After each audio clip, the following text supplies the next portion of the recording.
Nice job, Kim. Kyle, sorry. Yeah, too many Ks. Good job, you two. Okay. I hereby call to order this day, December 5th, 2024 meeting of the Planning Commission. Will you please call attendance? Okay. Here. Emily? Here. Jane? Jane? Ira? Forsyth? Here. Camille? Here. Withrow? Here. Jay is absent. Who's absent? Okay. Alright. The previous planning commission meeting minutes have been distributed. Commissioners have any comments or corrections, please voice them now. Does anybody have any questions? Okay. Can I take a vote on the roll? Is everybody in favor? Say aye. Aye. Opposed? Seeing none. We are now going to turn it over to public comment. This is a meeting of the Frisco Planning Commission. Any public comments that anyone in the audience may wish to make on a subject not on this evening's agenda may be made now. Citizens making comments should state their name and address for the record, be topic specific, and limit their comments to no longer than 3 minutes. Is there anybody that wants to provide public comments on something that is not on today's agenda? Anybody in the public? Anybody online? Okay, seeing none. We're moving on to agenda item number 1, a comprehensive plan work session with Planning Commission, and I will turn it over to Katie. Thanks, and I'm actually going to just do a quick introduction. Turn it over to, not turn it over to, but Crystal's good spot for me to be the one who really, this is her project. First, thank you for being adaptable for this roundtable. We felt like it was a little bit easier to work with based on the setup that Allison and Alex are providing today for you. And I already noted only one person can talk at a time in order to have people here clearly online. And then we really, because we have an applicant and his team coming at 6 p.m. for their item, we're going to really want to keep this to an hour. So I want to encourage you all to take notes. You have post-it notes. They will be used, but you may find you don't quite have enough time to say everything you want to say. Don't feel like we're not going to listen to you. Give those comments to us after, and also provide them to Chris after, even if you want to go back and look at everything over the next couple of days. But again, thanks for dealing with us on another one of these town plan meetings. Hopefully you're not going to get too bored of them and find it useful. So I'll turn it over to Allison. Thanks, Katie. Great. Well, we know that time is limited tonight, and we have a really exciting discussion around future land use. So I'm going to keep it pretty brief. We didn't put a full presentation together so we could focus on discussion, but I want to share with you some project updates, what we've been doing since our last discussion. It's so nice to be here with you in person. Talk through a little bit of engagement. We've got some materials on the table here and what the findings of that have resulted in. And then really the focus of today is going to be on our future land use classifications and future land use map. So that's how we'll spend most of our time. Just want to say thank you. Great to see you all again. For project updates, I think our last conversation was back in October. We were online and we shared the goals and read our guiding principles that were here. We had a discussion with all of you to understand kind of what you were hoping to see from those. So these goals and strategies have directly informed a 50% draft plan that Design Workshop has put together. This is in Microsoft Word. We've shared it with town staff, and for the past month, they've been going to different departments, different partners, and really working through the goals and strategies of this plan with the different entities of the town. And so we're really kind of in that workshopping phase, making sure that these goals and strategies are right-sized for the town of Frisco. We had a meeting earlier today with our working group. They've been kind of our citizen advisory committee through this process, where we dug in deep to those goals and strategies and really helped that kind of learn from them what gaps might be there, what refinements might be made, and what additional input they would like to see added to those. And so that was our conversation today. Those were great conversations. We'd like for you to be part of that too. At the end of the meeting, I'm going to pass out this packet here, which is all of the goals and strategies that we've proposed for the comprehensive plan. It's a heavy piece of paper, it's about 25 pages. It'll take a little time, so we don't have enough time tonight to go through it. We want to make sure that you feel comfortable with these moving forward. So I'm going to give this all to you, and then you can share it with Chris, who will make sure it gets back to us. So I wanted you to know that while that is in process, we want your input, but that's not the focus of today's conversation. So that's a lot of what we've been up to since the last meeting. We also wrapped up our community engagement, and that was about the time we saw you last. We still had an open survey, so we hadn't quite captured all the comments and feedback yet. Another thing that Chris shared with you in part of your packet was this engagement summary. I'm just going to briefly highlight some of the key takeaways from this. I have copies on either end of the table if you'd like to take a look at that. And so this engagement summary really digs in deep to all of the different events that we had. We were here for a full day of pop-up events. It was one of the most fun I've had working in a community. We had so much fun. It was an amazing day. It was beautiful. Like that really helps too. We met with people at Rocky Mountain Coffee Roasters. We had an event outside Town Hall. We were at the marina. We were at a middle school football game, and then town staff also took that information boards to outside Walmart to try and capture some additional community members there to provide comments and feedback.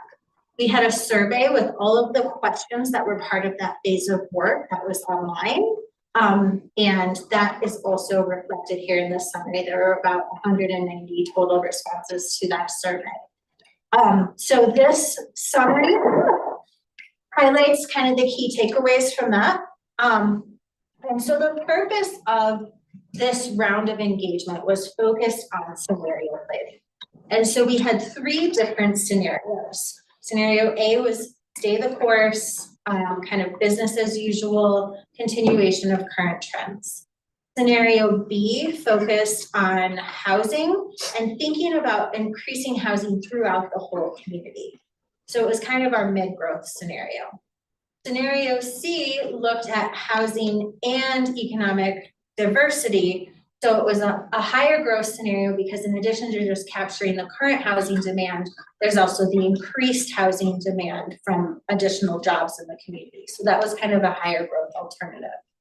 And so we asked the community through this engagement summary what their thoughts are on these 3 scenarios. I have up here the scenario comparison board. I'm not going to dig in really deep on this content tonight because we've kind of closed this chapter and are moving into future land use. But I want to share a little bit about what we heard because that's what ultimately informs the future land use classifications that are in front of you and the future land use map that we'll talk through tonight. So what we heard from the community on these 3 scenarios is that scenario A, kind of stay the course, was about 37%, with scenario B being about 30 or 44%. Scenario C was the least supported at about 17 or something percent. And so what we heard from that conversation. And there was some other.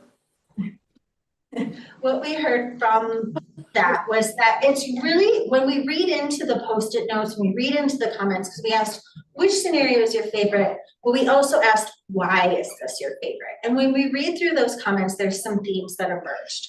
The first being that in general, everyone agrees that affordable housing is needed in this community. There is some question about where that is located and what that looks like. In general, everyone agrees that downtown is really the heart of Frisco and would like to see increased economic vibrancy. But there's some question of like, where does that get focused and how does that impact some of the corridors? People are generally supportive of increased development and even, I would say, some increased densities along Summit Boulevard and in the Gateway area. That was something that came out commonly. And then we also heard that there needs to be a focus on transit, pedestrian, bike connectivity, as well as increased transit options and micro transit. But on the other side, there's some concern for increased development and the impacts on traffic and congestion. So it's kind of a quick overview of what you might read in this document about what we heard from the community about those three scenarios. We also have some questions around trade-offs, and those trade-offs generally state that fall in line with what we heard from the scenarios themselves, that most people feel comfortable with kind of like this scenario B, or taking bits and pieces of scenario A, B, and C to a plan that is going to work best for the community. I'll pause there. Any questions on community engagement? Did you all have a chance to attend any of the events? Were you able to participate in a survey online? Just curious, like your familiarity with that effort. Online. Great. So thank you. So you were able to kind of see and engage with all of that. Great. So that's a highlight of community engagement. I've talked about the document. And then the next thing on our agenda is the vision statement. And so we have some updates on that. A core tenet of a comprehensive plan is to have a guiding vision. And so we had shared this in the packet, but I want to pass it to Chris, who's been talking with town staff, and there might be some updates. Yeah, I actually found out at our all staff meeting right before Thanksgiving that we just adopted a vision statement for the town. And we thought it would be, I talked to different staff and we thought it would be appropriate to have this in the comprehensive plan. And specifically it says, be a welcoming mountain town that connects people with nature and supports opportunities for community well-being. And the mission is we create a powerful sense of community by maintaining public safety, providing quality core services, fostering connections to one another, and creating unparalleled experiences. And our values from that are: number one, be courageous; number two, lead and serve with care; number three, show gratitude; number four, own it; and number five is to embrace play. We'll get that to you all to think about. Yes. Also. So there's nothing in there about housing or locals. I talked about a community Mm-hmm. and being courageous. Okay. So you think that captured it? Maybe community well-being, maybe that housing for community well-being. Yeah. Okay. Or affordable housing. And Anyway. I think we've moved forward with the vision as part, and instead of the vision that we've written and included in your packet here. But we'll still have these guiding principles. And to your point, one of those guiding principles is housing affordability. So that will remain in the document. So what I had planned to do was, after this meeting, send out an electronic version of the handouts you're gonna get of the goals and strategies. So you can provide comments directly on that PDF, and then also send out the revised updated vision statement so you can write comments on that as well. Okay. So, Alright. this isn't your last bite of the apple, so to speak. This is just the beginning. Thank you. So with that in mind, we still have our guiding principles. These will serve as the primary structure of the document. In comprehensive planning, we often call them the plan elements. And when you see those goals and strategies that Chris will send out later, they are organized around the guiding principles. This becomes kind of, like I said, our plan structure. It's an organizing element, but it also ensures that what's important to the community is captured throughout this document. Any questions before we dig into our the exciting stuff? And the scenario that adopted you? No, that's where we're headed. Okay. So, we have the three scenarios, here, if you want to reference them. Like I said, we're kind of moving forward, into a future land use map. A future land use map is a core element of a comprehensive plan. What this can do, this is not zoning. The colors that you see on here are not a zoning map, but they can help guide future decisions. And so one of the things that we heard from you all when we set out at the beginning of this process was that the comprehensive plan needed to be specific so that you as a planning commission could make decisions. And your previous community plan was a little bit light in the land use classification categories. And so you'll see in what we've provided quite a bit more in-depth explanation of each of these future land use classifications. And so this document and this map really work together to be the guiding vision for the future of the town of Frisco.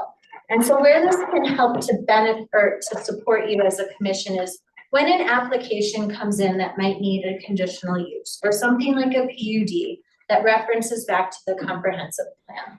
This land use map can help support decision-making one way or another to give you a little bit more substance in, voting yes or voting no when an application comes through. It's just one example of how the future land use map can be leveraged, but it's a really helpful tool. So our future land use classifications are broken into these different categories, and we're really thinking about them as districts. So we have residential neighborhood, low to mid density. We have residential neighborhood, mid to high density, Main Street District, Summit Boulevard District, the Gateway District, Office and Innovation District, Parks and Open Space and Civic Space, and Public Facilities. I will note Parks and Open Space, Civic Space, and Public Facilities have not changed from the previous future land use map. Those stay consistent. Everything else has shifted a little bit, and more specifically, some modification here in the Gateway District, the creation of the Summit Boulevard District, expanding the Main Street District down to include West Main. Trying to think if there's any other significant changes. I think most of the residential has stayed the same, although it's further defined in the land use classifications. And so how you use this is if you turn to page 5, you will see the first land use classification table outlines residential neighborhood, low to mid density. It defines the character and it talks through what supported uses might be. We've also tried to bring in those core values, those core tenets that we heard from the community. And so this is where we really have expanded well beyond what your previous plan indicates and dig in deeper to what does connectivity look like? What does parks and open space look like? How about economy, sustainability, and equity? Recognizing each of these areas might want to think about some of these things in a different way. And that really came from all of you and the community where we heard you can't just treat all of Frisco the same. Summit Boulevard is different than Main Street. Main Street is different than the Gateway. So we might want to think about uses and the character of those areas differently as we look towards the future. Questions? To affect these land uses, would it be a correct assumption that zoning would have to change to reflect what you're talking about?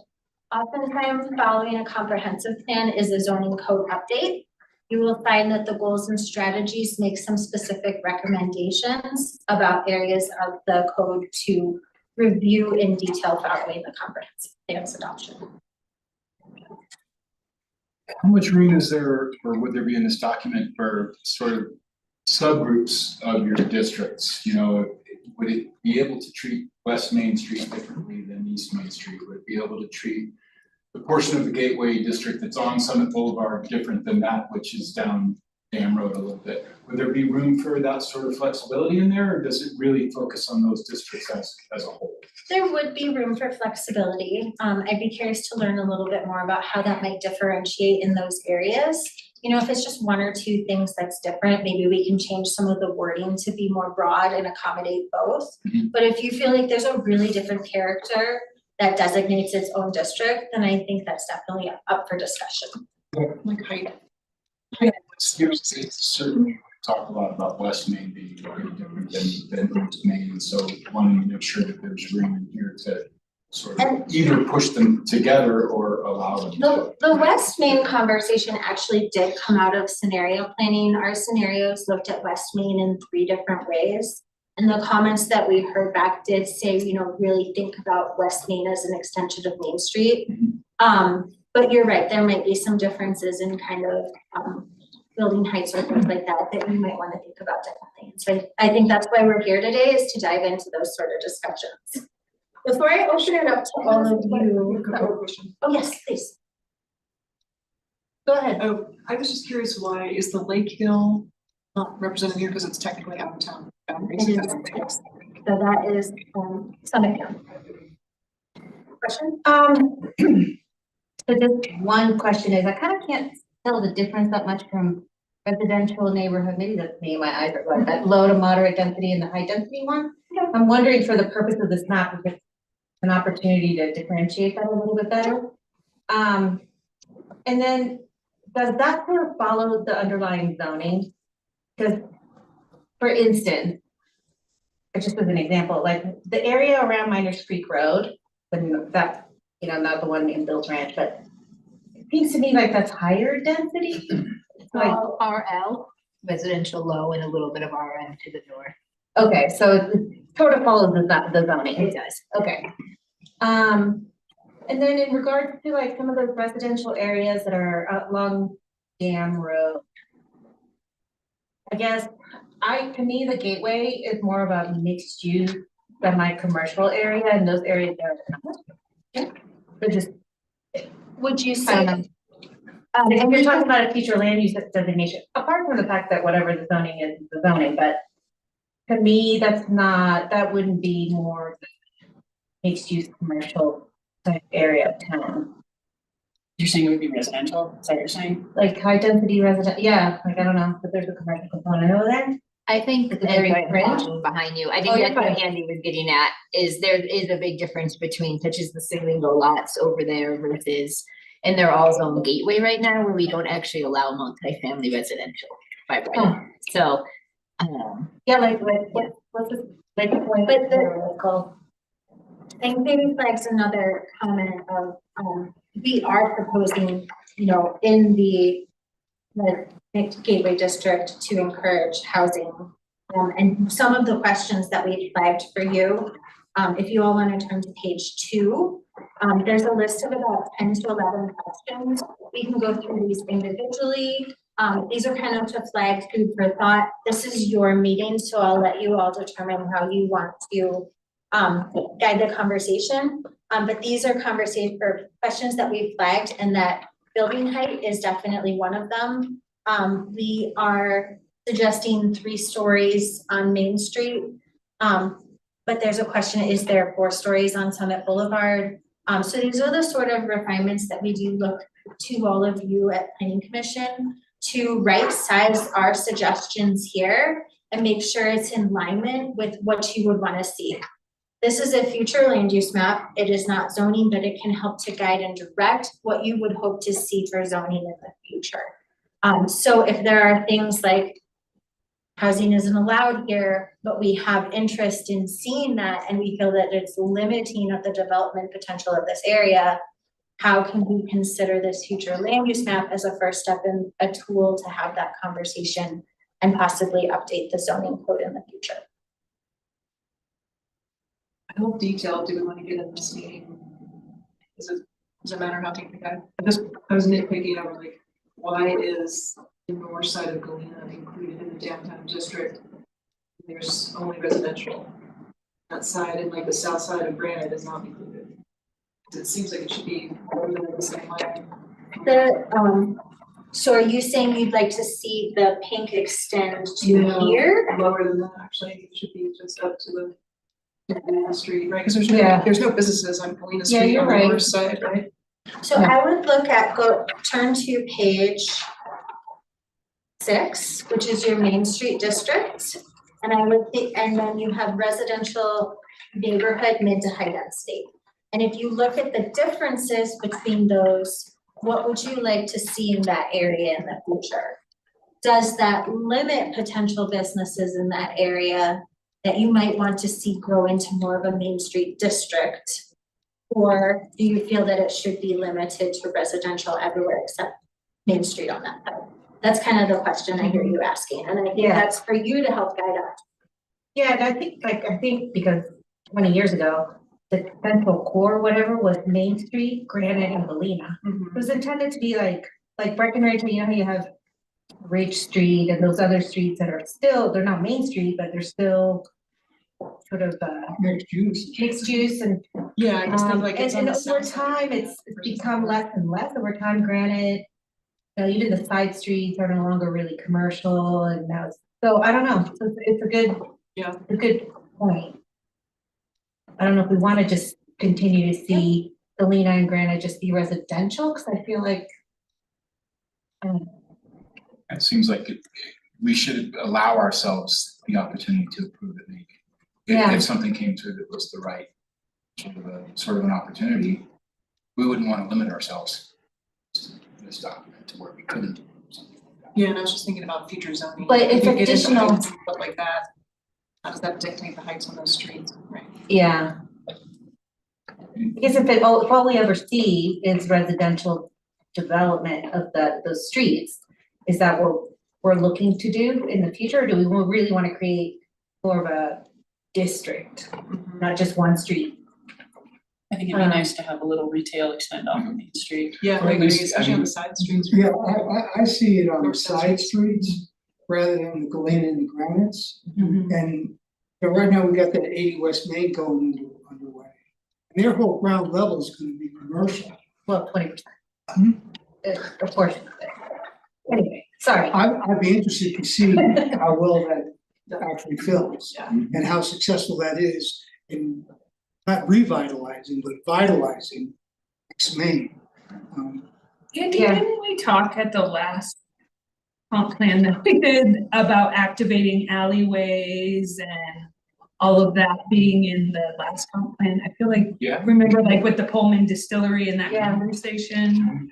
we even talked about like trying to activate the alleys with that particular project. Yeah, And a and few like other lights conversations, and making right. it better and so I think we still need to leave that open to discussion in the future. I think what we're seeing right now is a lot of call for residential, so we may not see a lot of applications for commercial projects on those, but it seems like Allow foresight would be to allow it to Yeah. happen. If somebody wanted to make a go of it, I would hate for our zoning code to get in the way of that. Yeah, Yeah. because I don't see many places that would try and do it at this point in Not- time, not but who knows? today. But like if you look at Sixth Street where the Summit Yoga is. and Yeah, yeah, like all of it. converting some of that to residential, it's like, no, I still think you need to hang on to, this could be a little bit more than just Main Street. Yeah, I think 6 or 7 or 6, 5th and 4th all have commercial on that like Some component. on the side street. Yeah, 3rd does too. Oh, Yeah, so I A little think you continue to leave that potential. Same the beginning area of the marina, right? Is that Yeah. in the mixed use category right now? Yes, Yeah. that was another thing that was actually responded to very strongly from the scenarios. People really liked the idea of pulling Main Street in across the street to the marina. And this plan can set forth some recommendations to help improve crossings, potential partnerships for redevelopment of those Here opportunities. we go again. We read, That's what's up. partnership with CDOT is in a lot of the goals and strategies. Put it in your plan, because when you have an adopted plan, CDOT can then see and have a conversation when they come through with future projects. So it gives you some leverage.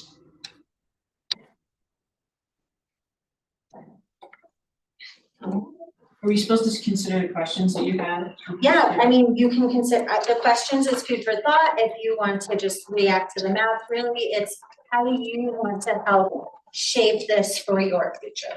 I think this is a really important conversation for planning commission, because this is an important tool that you can use in your decision-making processes when applications come through. And I will add, the first 3 questions are actually ones that staff put on and would like you to at least consider answering certain things. So if we could, Should we? Madam Chair, is that how you'd like to proceed? wait, so, I mean, okay. I guess I have a question about the Summit Boulevard, this is another detail I get, but the entire Frisco Bay townhomes is Summit Boulevard, and again, to me, that's not gonna ever be commercial, I don't think. The what? The Fisher Bay Townhomes. Those are some, their land use designation is commercial, is that what you're saying? Well, Summit Boulevard District, So- I don't, I but would- again, like, I just feel like some of these spots that are residential and probably not gonna ever convert to anything different. So if you read, where is this? Just- And also like, how long is Residential. this a So- active document? 5 years, 10 years, like, 5 to 10. But it I also, don't think that that's important now. like the first thing supported use is residential units such as apartments, condominiums, live work units ranging from 20 to 30 dwelling units an acre. Well, it's in there. And then It's in there as stack- something allowed, I mean, to me, if you're talking about a land use map, a future land use map for the next 5 to 10 years. Why can't we just call that residential? Not gonna be part of some kind of a district. What, are you talking about a specific parcel? Yeah, the zoning is mixed use. Let's make a note and maybe we can connect. I'm not against it at all, but just to get to the questions and other things, if that's okay. Sure, Because I know exactly where you're talking and then we don't have to take time now. you know what I mean. Explain it. I do. I Okay. see it, it's all built as residential. Randomly, it's own mixed use, so I think we grouped it as commercial without, maybe we do need to. I mean, if you're looking, okay, I'll stop after this. If you're looking at the Frisco Bay Townhomes, if you're looking at this as a guiding document, if in the future we're looking to rezone something or whatever, you look at that and say, that's residential. Should these districts share a border with the zone districts? It's pretty spot on in a way, some generalized, but that's where it may be worth getting some of these feedbacks that we should think about and pinpoint. And it may determine and talk to you guys again about them, and it may not be worth changing, but I think like this one, for example, Lino's right, I doubt that Frisco Bay Townhome development is going to go away and turn into commercial right there, so that may be something Well, for us to take and into I would- consideration. If you read the character, it's not commercial. If you read some of the character of the district, it allows for housing, it allows for possibly housing of higher densities. It thinks about, integration of mixed use, so if it's zoned mixed use, that's, it's within. So think about the kind of general character and what's listed under the classification. Does it fall within that? But it doesn't limit that you can't have like a multifamily development or a residential only development there. Yeah, I mean, I get it. I just feel like if we're talking about a future land use map, but, and you're just following the boundaries of the zoning. I don't know. It aligns with the zoning, but it doesn't follow and it is not zoned.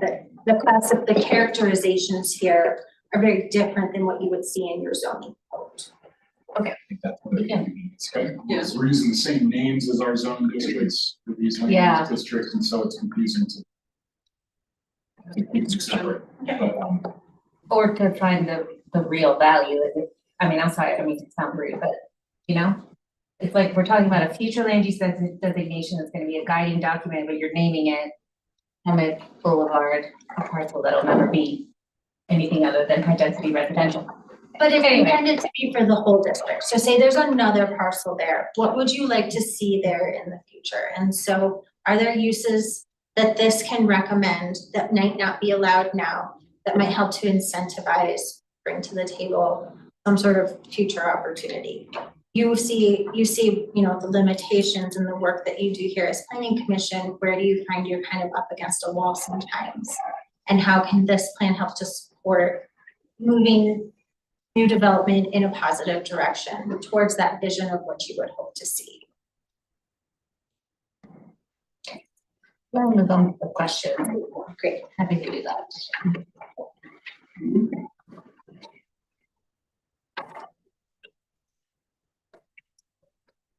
All right, question number 1, should I read them? Go ahead. How should the comprehensive plan address historic character for design guidelines? You want some more explanation? I don't even know what that means. Do we have this? Yeah. Well, we have a historic overlay. Yeah. Yes, we have. Okay. T. That is. You opt into it or something, Yeah, right? exactly. It's optional. Yeah. Did the question of historic preservation come up in any of your community outreach? I'm always curious to know how important it is to Frisco to save the last few remaining historic buildings that we have in town.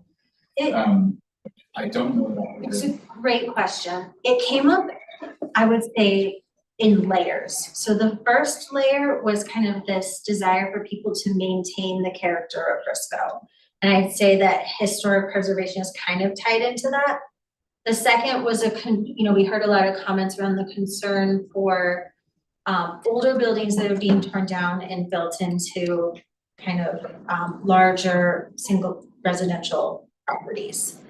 So I wouldn't say historic preservation directly came up, but I think it came up indirectly through some of these comments around character and what's being built instead. And I would say at our working group meetings that this came up quite a bit at the working group meetings, yeah. But I guess, is it the preservation of historic buildings? It's the So, like- question of also what is a historic building? Right. Yeah. Do we feel like we have enough teeth in a building that's not in our historic inventory? A really good idea that came up during our working group this afternoon was maybe we need to expand that based on maybe something could be more important instead of the technical look of the architecture and where it came from in the year. Is there value to the town considering the background and history of who lived there or something like that as a reason not to ever mandate, but to provide and come up with incentives like our affordable housing incentives. But the idea that we've been proposed to staff and why we want you to give us feedback is maybe we should have a little bit more of incentives and we should expand our definition of what is historic to this community, so. I think I needed like to, Yeah. you sort of like gave an example, but. So I'll give you a Yeah. perfect example. Thank you. Present 3, Frisco Prime. We do not need to save that building, but it is considered historic by some people's minds. And is that a building based on the research we have from the historic part gave us that it's not designated, it's not in our architectural review. If someone found there is something really important and significant about a building such as that, should we be incentivizing that developer to try to save that building? So, well, like the bar in that building, it was historic. And we don't need, I don't wanna talk about that building Okay. specifically, only because we have the You're right. information. But giving you an idea, I think people were surprised that was not on their historic inventory. Property that I think about is the Moose Jaw. It's obviously not a good looking building, but I think, It's so cute on the inside. I think somebody took a look and was like, tear that thing down, build some whatever else around it. It's right. So, it's not a historic building, but I wanna keep it forever and ever. I hear you. on that. Jaw district. What Katie was saying, how many historic buildings we actually have left? I think there's more about place. I think that this is where Wyatt Earp had his last drink. And so I think that places could have like a real nice historic plaque, some kind of information. Because I think that, what's left historic, I'm not preserving the Moose Jaw. You, I said, you are no longer badge. That's the question. So what is this intent here? Is the intent to Well, we have a restrict historic, building? Or is it just to recognize? Should we consider putting in the comp plan that we should come up with some more strict, like incentives to incentivize people, such as we do for affordable housing? In order to do that, we would also probably expand and with the community's help, a certain committee, what buildings should be on the list that we would consider incentivizing somebody to save if they're willing to. I think too, the Deming cabin was such a cool project on adding it into that new development and it sits in the front now. And I think if we could find ways to incentivize that, like we're at keeping those things, maybe as a part, maybe not everything is salvageable, it's rotten and whatever, but like, is there ways to be creative?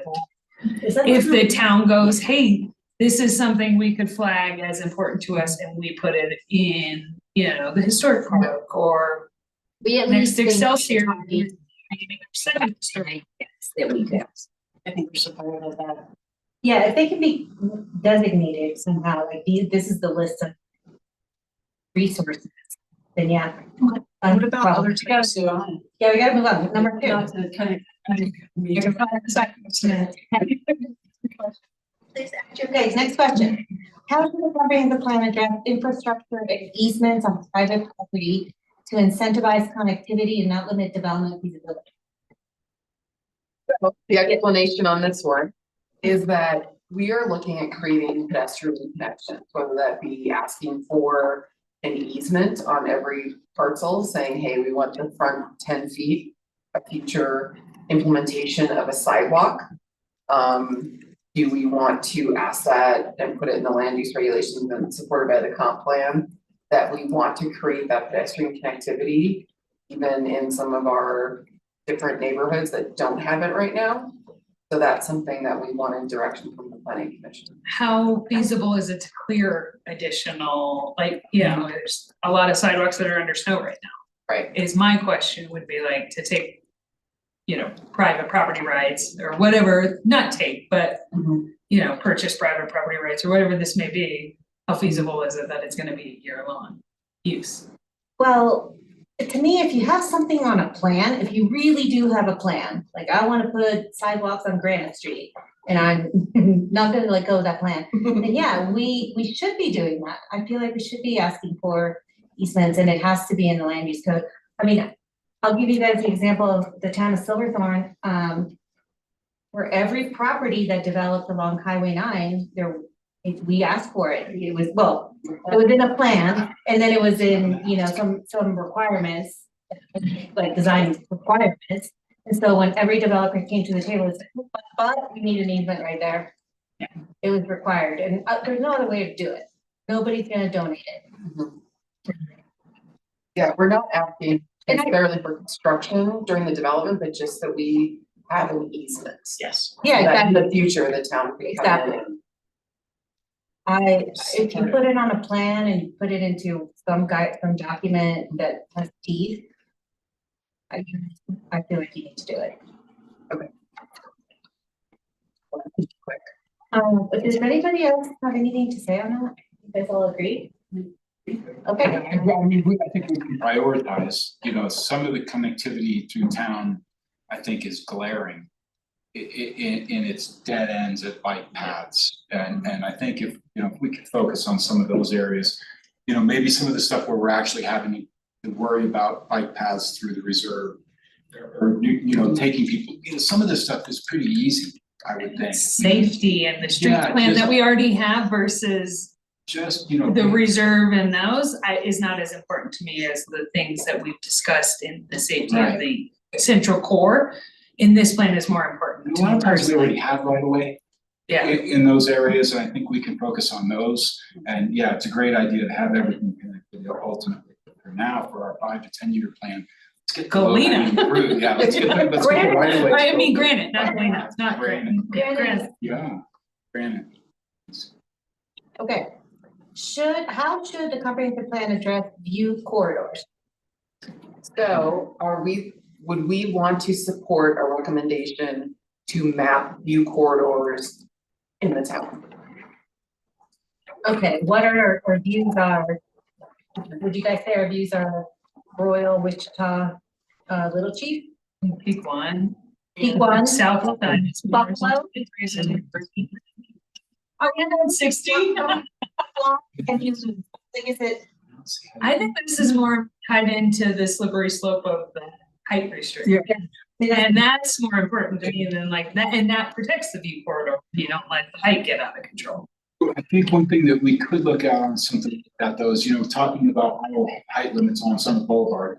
Maybe it's not a view corridor, but maybe there's some sort of further you step off of the highway, your height limit goes up a little bit so that it's, I hate to bring in the bulk plane term, but basically it preserves views over even a 4-story building. If it's 100 feet away from the highway, isn't gonna block the views as much as a 4-story building right up on the highway. So, you know, you look at some of the stuff that's going on in Silverthorne, it's tall buildings right on the highway. Oh, yeah. And everything's getting really shaded and, you know, there's no view out of the highway there anymore. Trying to not, still, sorry, you can still see the mountain. Just to see what you've done. You know, mapping view corridors is tricky because whose view corridor are you trying Right, to map? exactly. But, and that's exactly what height limits are for, is to just keep everything out of view. But the further you are off the main street or Summit Boulevard, maybe there's some latitude there. I would actually have And a higher good buildings example, on adjacent to Summit Boulevard, to me, What? that makes more sense than What's that? having. I would have higher buildings closer to Summit. Well, then Boulevard. you do lose Yeah. all the view from the boulevard though. right, I mean, but And yeah, I'm I'm kind of not like, I saying- could go in Silverthorne and not see the mountains, I guess. Yeah. Yeah, I'm not like, I don't know, I think there's room for taller buildings closer to the highway versus like blocks off of the highway. Well, and I don't like getting it out into the residential. I'm just saying, you know, if Walmart taller, it wouldn't really bother anybody because it's far enough back from the street. I'm not saying. But if blocks Walmart's off. 3 stories tall, I think people would have big problems because it'd be a huge bulk building and. I mean, you know, with the big bulk, that 80 West Main, that is set back really nicely. So to your point, I mean, it's 3-story, but it's set back far enough closer to Mount Royal that it really sits nicely on West Main. And I think that's kind of where you're talking about. Yeah, I don't mean blocks, but the further back on the site, there Yeah. would maybe be a bit of, again, it's, think of it like our bulk plan, right? But off of the major highways, just kind of keep a little bit lower, closer to the highway. You could allow 4 stories, but not within the first 30 feet of the property or something like that. Maybe if we don't do a view corridor, if we go to modify heights in certain zone districts, I think we all remember this and we consider if we want it, like certain Yes. things brought in Yeah. while we look at the heights. Yeah. How's that sound? Yeah, we can look at that and we can do some shadow studies and some stuff. Is this Should we keep addressed going? in the complete Can we- streets plan? I'm sorry, Is the views? I don't think so. I think it flags staff's brain, because I think it actually came up in one of the prior discussions with planning commission or town council. I think when we were talking about the 10-mile drive, somebody mentioned it and we just hadn't even thought of it and we didn't want to dismiss it if it was something we should consider. okay, do you guys wanna go to the next one? Residential neighborhoods include low and mid density, which may include cluster housing and townhomes. Is it too dense for this classification? So this would be No. in the, kind of these yellow areas here.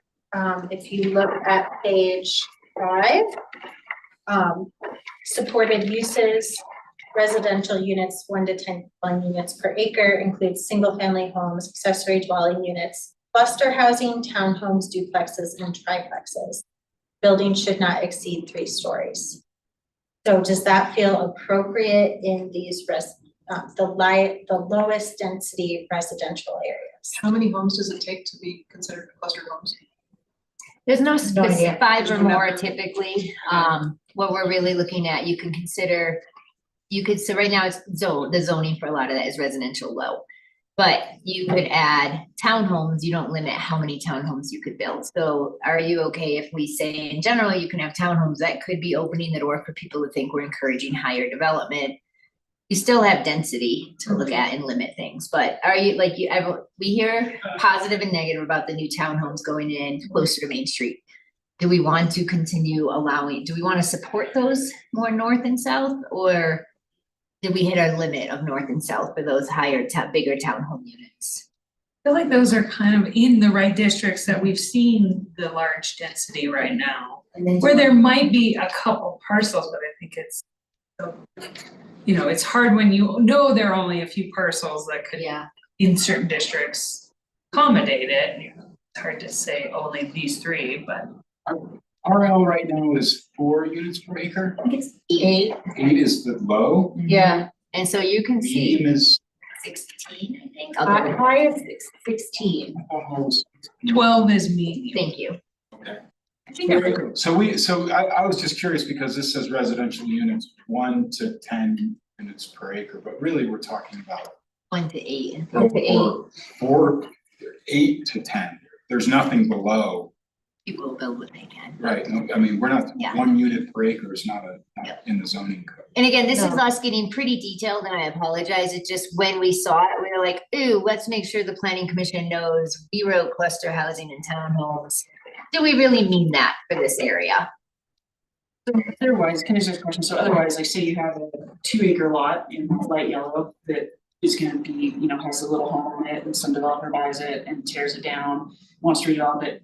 So you're saying if we didn't allow this, then you would just need to build like little single homes on this property? It would come down if then we change the land use code to potentially not allow the townhome type structure in that zone district. I think, yeah, like if you have like a larger lot, I would rather see maybe townhomes than like built, constructed, Yeah. like the It's good to buildings know. being done as like little single family homes. Yeah. If it's like the same amount of density, build townhomes, leave some open space, you know, have like a better product. But my whole thing, I'll kind of keep saying this, is like if we're gonna keep allowing an increase in density in our neighborhoods, I think we really need to limit our short-term rentals to a fixed number and not keep increasing that percentage with as new structures come online. It just doesn't, I don't know what the purpose of doing that is. Just stop it and then create the density. Yeah, And I'm not comfortable with this without that rule being changed. Okay. Yeah, right. I would say, you know, a lot of the lots that we have in like the center of town are small. And to me, the most efficient use of land is the townhomes, the higher density rather than single family homes. I'm fine with townhomes being in there and cluster homes or whatever. I think this is one of those places where it gets a little confusing because of the overlap with zone districts and these land uses, because in the RL district, it probably doesn't make sense to go too much higher, but in the medium and the highs. So we're kind of, we're in between zones or districts on this. And I think we've heard enough from you, unless anyone is really against it, that we keep the wording as it's in. We Yeah. don't take out what we asked. So I think you gave it, and then we go as it is. Okay, whoop. My next question. Sorry, anything open. There you go. I can read it.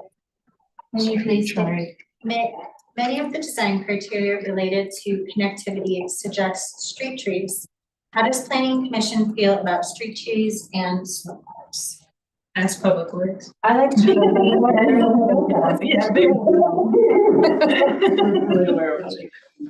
I like street trees, Like, what is this intent in saying, like, you don't need, like, because right now landscaping. where is it coming like from? Yeah, landscaping happens on private property. yeah, this would be a town, so you're Yeah, saying we this would direct even- town to no longer plant trees? The complete streets on Got Granite Street.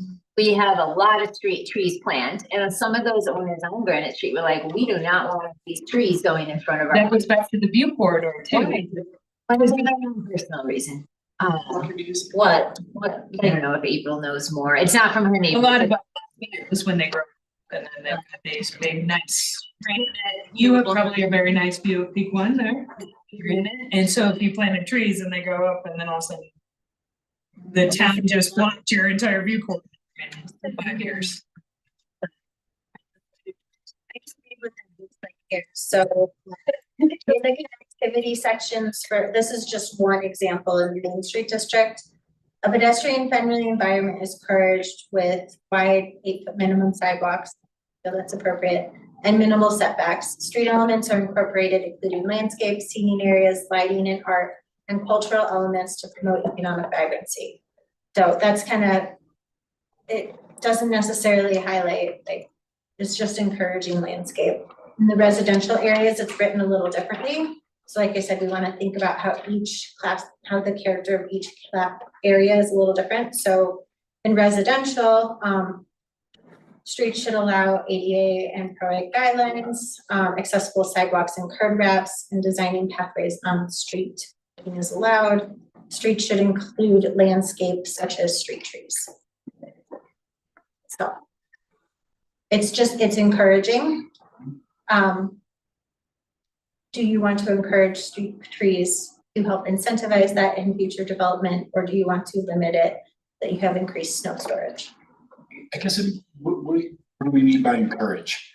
I mean, it Require doesn't mean that or- like like a developer can propose street trees rather than trees on their property. We're not talking No, about it's the general concept. talking about the town doing it. Correct. We wouldn't be asking the developer to, the town either way.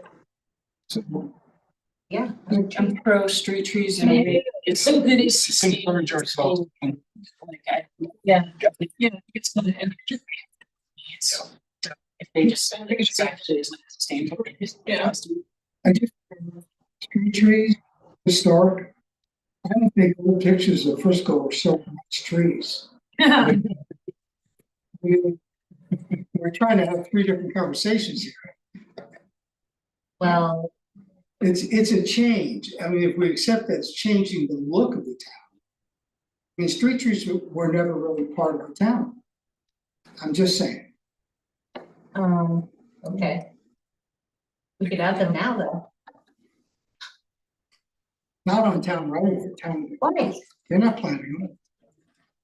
Okay, well, anyway, I think this is just saying, do we want to beautify streets with trees? If we do Because of complete it. streets on Granite Street, should we continue to promote street trees in that plan, for example? I think that's a space though, that like there's already mature trees, like. Could that money be used more allocated towards different funds, like housing funds and not street trees? I think this is kind of a silly conversation. We can move on. Okay. Yeah, Personally. being landscape. Yeah. Next two are good ones. Should the design team consider removing single family homes from mid to high density homes? Right? Allowing it as a use by right should not be allowed in. So that would be in this darker, we will make it darker. There was a comment that they're too similar. Kind of more of this dark brown color instead of the yellow. Can we make it illegal to build a single family home, or something? Yeah. And that, In the table of uses, should a single family home be permitted, conditional, or not allowed?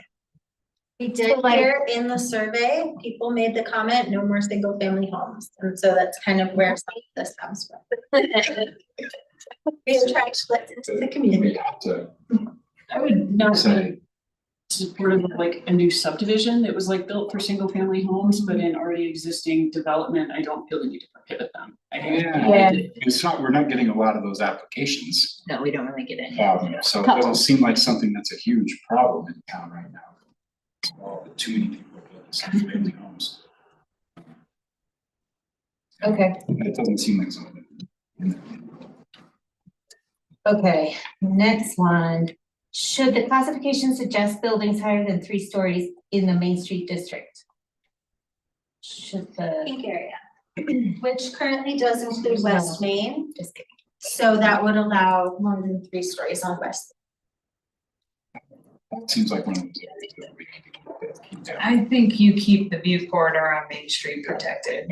And then maybe there's room on Summit Boulevard to change that and adapt to the change, but Main Street But is. like, are we ever gonna do anything with the parking lot at the end of West Main that's like lower than everything else? And so if you built a 4-story building there, it would still be 3 stories? They could go up like 101 West Main because we have that height exception, where if you're a lower lot, you can start your height at the street intersection. Right, okay, so that's at least an option, because I that's a perfect place in my mind where height makes sense. As Well, long as that's, we're building that's again the why I areas. think that, you know, we might want to break out some of the extremely left. Right. From Maine, Yeah. because down at that end, things are different, it's right away is wider. Both those parcels, like on the flanking. If we could handle the parking that's, you know, used in that area right now. replace that somehow, but- So, yeah, I think we have to have some categories in that Main Street district. Are you saying it could be higher or don't make it higher? West Main, maybe. Like the Super far end. of Super West- West Main. Potentially. Extreme. Lots. Yeah, that micro. So you guys, it's 6:00, it's 6:01 actually, so I think probably should, How many more questions are there? Do you think we could get through number 8? okay. So is the applicant here for the next? They might be in the They're hallway. in the hallway. Okay, Yeah. so as quickly as possible, should the classification suggest buildings higher than 4 or 4 stories? Higher than 4. Currently, the Summit Boulevard District does suggest 4 stories. So 4 is allowed, so in Summit Boulevard. Oh, no. Forest. Sorry, I do have, nope, I'm incorrect on that. Limit buildings to 4 stories with ground floor commercial spaces and 2 to 3 stories of residential or office units in the Summit Boulevard district. What is the towers? 6, 7? Oh, that one's like, well, yeah. That one's like 70 feet tall, right? Yeah, go look at that and see how you feel about height. Would that building be built today?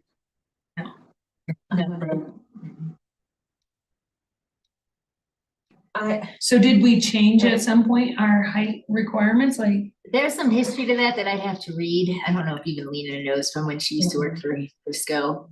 We have deed restricted units in that, and I feel like there was like, that was allowed to go a little higher in height. Cause now we don't I offer wasn't height here variances then. anymore. I know, but you might have known the files a little. Files back then, not when you were here. Yeah, that was its own unique zoning. Well, what do you Is it a guys think hard about? restriction? Does it have to be? Can it be conversation? Can there ever be any exceptions? I don't know, I'm just throwing out some ideas. I agree, so I'm I not a think big there fan. could be a place where somebody shows me a 5-story building. That looks good. And it could work, and you Yeah, have some affordable housing units and. Commercial floor. yeah, it's not like full city block. But I think we gotta cap it, be like, yeah, Well, like either say 5, add it a little bit, or, cause you can't be like, oh, that guy can do it, that guy, cause I know some of you are in the Breckenridge short-term rental design map, of just. They're trying, and then, litigation and issues that I think you need to be concise on really what we're looking for there. And not wishy-washy of like, you can do it, like, do we wanna increase it and encourage it and say 5 stories? Or do we wanna keep it where it's at? And does it make sense in different areas, right? So it's just the whole one big area here. How detailed do we wanna be about like, this can be this height and this has to be low? It almost is like our land use is a little too broad for us, is what Yeah, I feel like I'm hearing. Like, we need a So- micro sub on West Main and a micro subs On the gate. that So I'm allow. hearing more height on Main Street, everybody said no, 3 stories. Yeah. But on some boulevards and Maybe we said, Been on West, it can go to like 70 feet. But in Summit Boulevard, I guess we're open to 4, 5 maybe? allowing some taller buildings. that Yeah. Is the gist. What that number looks like, and personally, I'd like to see them set back if they're gonna be that tall, a little bit at least on the site. And then, so how we would work that in, if it's a 3rd floor step back kind of a deal, if it's a bulk plane kind of a deal. appropriate design guidelines. Yeah, I think we can kind of something in there, but yeah, I think. Okay. I think the other 3 questions we can get, if you guys have additional thoughts on those, please share it with Chris. I will so down strategy worksheets. Chris is going to email these out as well. This is pretty deep into the how do we achieve this? And so spend some time reading through those. We get Those will ultimately be in the plan and be a lot of what you can better in the future. I just want to say thank you so much. You guys are such a great group and we really appreciate you sharing your time with us. And we look forward to sharing a draft plan with you early next year. Yeah, and for anyone listening in here or virtually, our next discussion on this item publicly with the planning commission and town council is anticipated to be on a 70% draft of the whole document, and we're hoping that will be on the January 28th town council meeting. So that is our anticipated next date where we'll be looking to have another public discussion on this. We have had a gentleman who's had his hand up. We haven't, just for Paul who's on there, we usually don't take public input on work sessions. But should we do what you want, how do you let me know? Yeah, we don't do public comment. At this point, we need to start the rest of the meeting. So if you want to provide comments when we go, If you wanna email me comments, Yeah, how about email Chris Valdez comments? Chris with a K. Are we moving on? Yes, now you can out of your spot, and Kyle is gonna help us with technology.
The last one looked like a spoof on the seventies and eighties. What's wrong with that? Somebody says something outrageous. Needs to go. Let's see if we're awake. Here. I guess I better go and see what I found. There we go. Yeah. There we go. But that will get this one. Yeah. All right. No. Yeah, there's. Yeah, that's good. Okay, we know we're good. Oh, I see, I see. Okay, I think we're back. A little reverb. The next item on the agenda is planning file number MAJ 24 0005, CU 24 0001, a sketch plan review of the major site plan application for a residential development consisting of a 19-unit multifamily development and a conditional use application to allow for less than 20% mix of uses in the mixed-use zone district located at 200 North 7th Avenue. Sorry. Okay, Lot E2, River Pine subdivision, a re-subdivision of Lot E, replat A, River Pines. The applicant is Seth Francis, representing Blue River Real Estate Fund 4. All right. Cool, turn it over to Chris. Thank you, planning commissioners. I want to remind everybody that we originally saw this on November 7th, and the planning commission asked that it come back with a conditional use permit. I do want to remind the planning commission there is no vote on a sketch plan, and staff has actually have a recommendation at the end of the presentation that we don't do a vote on the conditional use until we have that final site plan submittal and they can be viewed together. However, we wanted to have that conditional use submitted so we could have a conversation about it, and we public noticed it and wanted to see what the planning commissioner's thoughts were on the 6 criteria that are required for that conditional use. So with that, I just want to familiarize everybody with where the property is located. It's adjacent to North Summit Boulevard and North 7th Avenue. So it has historically been a commercial use, a residential use. So it's kind of changed uses over the years. The applicant is proposing a new multifamily condominium development consisting of 19 units over 4 different levels. Each unit has 2 bedrooms and 3 bathrooms and ranges in size from approximately 1,500 square feet. The lower level has an at-grade parking garage with 38 spots, 1 for each bedroom and 2 ADA additional spots. This level also includes a bike storage facility. There are 2 two-way access points proposed into the property, which provide access to 4 exterior guest parking spots and an external bike storage area. Additionally, 1 residential unit is located on this level. Levels 2 through 4 are dedicated to residential units. The project will herein be called the application. So for properties located in the mixed-use zone district, development shall be a mixture of residential and non-residential uses. Hence the reason we need the conditional use, because if it's 100% residential, we have to make sure that it meets those 6 criteria that I will discuss in a little bit. So as the project is a sketch plan, the subject property is 1.960 acre development site with wetlands. And as I already stated, it's between North 7th Avenue and Summit Boulevard. When the River Pines Planned Unit Development PUD was approved, Outlaw E was mentioned in the PUD agreement as being reviewed in any future application under the standards of the mixed-use zone district, not under the regulations of the PUD. The properties to the north of the PUD have an underlying zone district of residential low density. The property to the south is the recreational path, also identified as the 7th Avenue alley. The property to the west is also part of the PUD and has an underlying zone district of mixed use. And the property to the east is the right-of-way for Summit Boulevard. So the community plan analysis, when we discussed this back on November 7th, staff specifically asked the Planning Commission to discuss whether or not this parcel or this project, the sketch plan and the conditional use, whether the application as proposed is in keeping with the Frisco Community Plan principles, goals, and policies, specifically 1.1A and 2.1C. to determine whether or not it is compatible with the adjacent neighborhood. The property does not propose any development on steep slopes, so no compliance with the steep slope standards is required. Preliminary drainage plan comments were provided by the town engineer to the applicant. A full drainage plan will be required at the time of the final major site plan application. A lighting plan has not been submitted with the sketch plan, so we'll have to review that at final site plan. Landscaping and vegetation, the applicant is not in compliance with our landscaping standards, so that will have to be amended should they submit for a final site plan application. A trash enclosure and a recycling facility are proposed within that parking area.